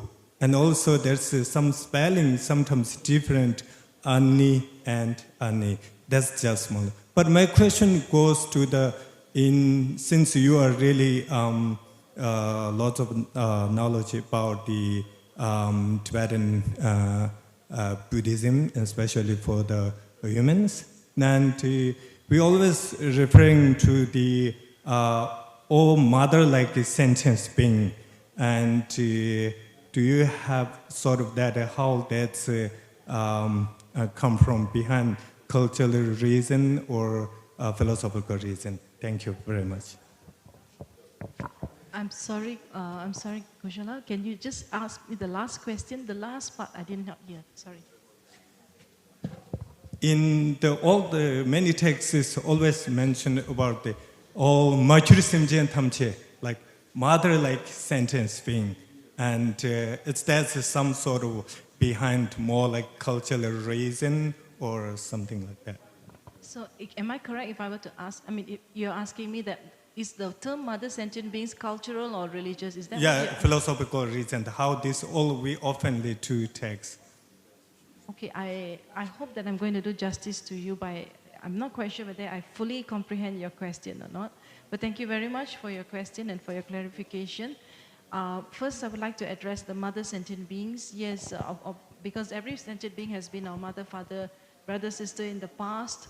So Tibetan Buddhism is actually very interesting, very unique in the sense that they use a lot of the feminine aspects, yeah? Not only mother sentient being, but also mother pragya paramita. So prajna paramita. So what I'm trying to say is that there are many different categories of texts, the way they're interpreted and the way women are portrayed. So mother sentient being, philosophically, according to Sponberg's fourfold category of how women are portrayed in texts, we call it soteriological inclusiveness. So which means that it includes and elevates the status of women because mothers give birth. So it's like we are the progeny of mothers. So it's not that fathers do not have a role, but mothers are actually the ones who are actually involved in the 9 months creation process. So that is one of the main reasons why the mother sentient beings are actually leaning towards the feminine aspect. And I would also like to just also expand on the Ani term, yeah? I really appreciate your clarification regarding the Ani and the Aku. However, this term can actually be counterproductive in the 21st century because nuns no longer live in their brothers and sisters' homes, and also Tibetan Buddhism has spread across the world now. And if women are associated with the term Ani, which quite often is understood as auntie. And even in Chinese, if I'm not mistaken, please, if you can, for those Chinese Mahayana practitioners, here in the past, the word nigu is also actually a pejorative term. It does not do much for women's empowerment and development.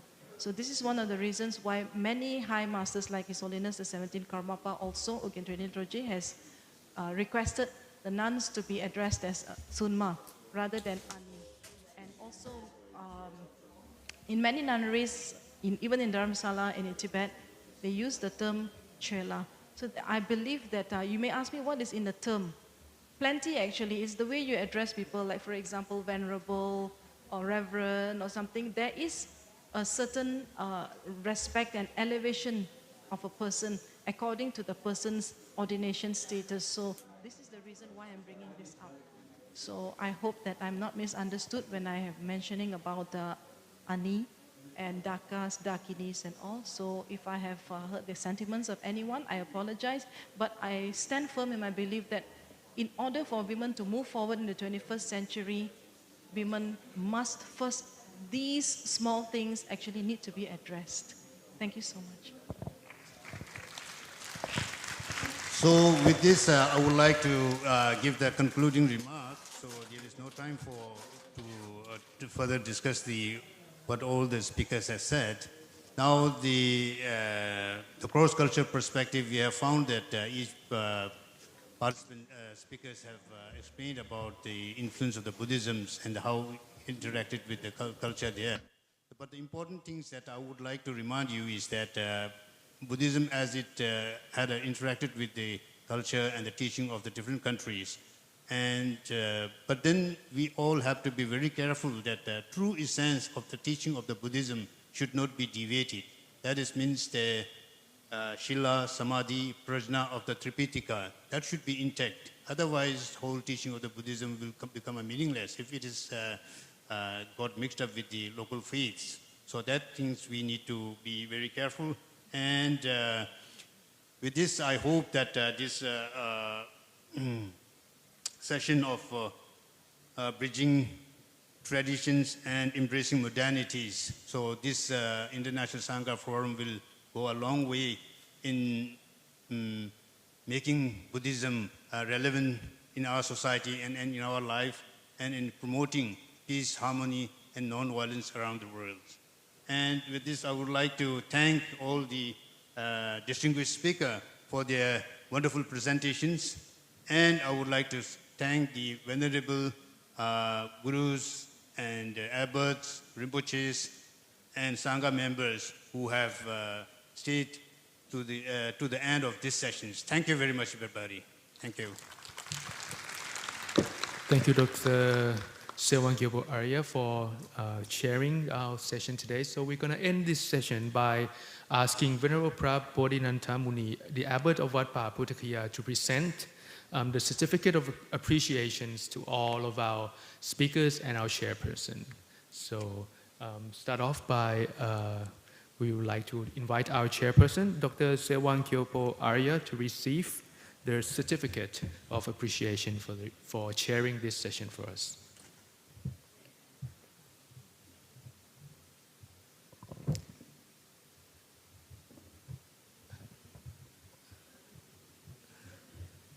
Then next, I'd like to present Venerable Kum Gong, the chairman of the Acharya Committee of Education of South Korea.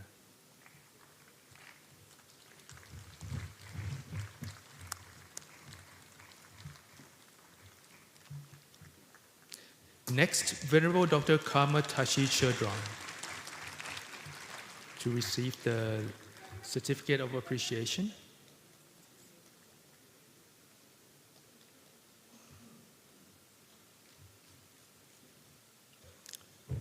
Venerable Dr. Karma Tashi Chodron, please.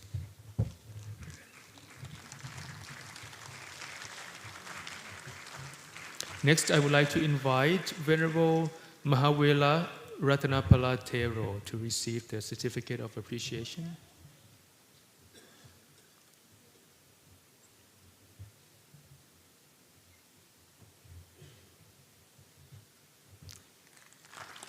And next, I would like to invite Most Venerable Bhikkhu Nandisena to receive the Certificate of Appreciation.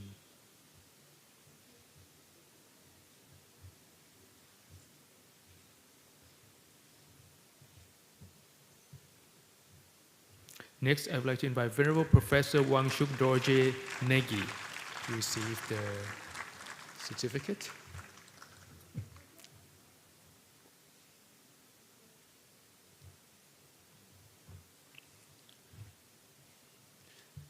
Next, I would like to invite Venerable Dr. Ratnaswa Shakma to receive the Certificate of Appreciation.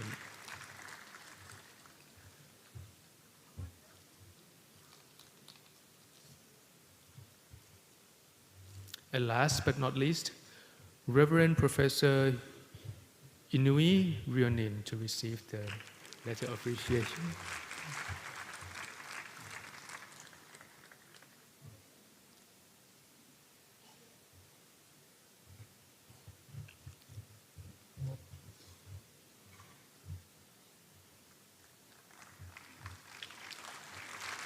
Thank you. So, and I would like to invite all our speakers and our chairperson to please take one photo together in the center. And this would conclude our first day of our International Sangha Forum for today. We do apologize for the time that is quite tight and it has gone over the time limit that we have discussed. So, but we have a lot to go through, and we would like to thank everybody for being here and being enthusiastic in learning about every aspect of the Buddha Dhamma together. I would like to remind that tomorrow's session would start at 8:15. We're going to have 4 sessions tomorrow. The first session would be on the 4 characteristics of Dhamma. And the second session would start at 10 o'clock on the 4 immeasurables. In the afternoon, we will have a session on the 37 factors of enlightenment, and followed by a session on Buddhism and modernity. So I hope that everyone could come tomorrow, and please join us for our sessions tomorrow, starting at 8:15. So thank you for your cooperation today, and hope we see you tomorrow. Thank you.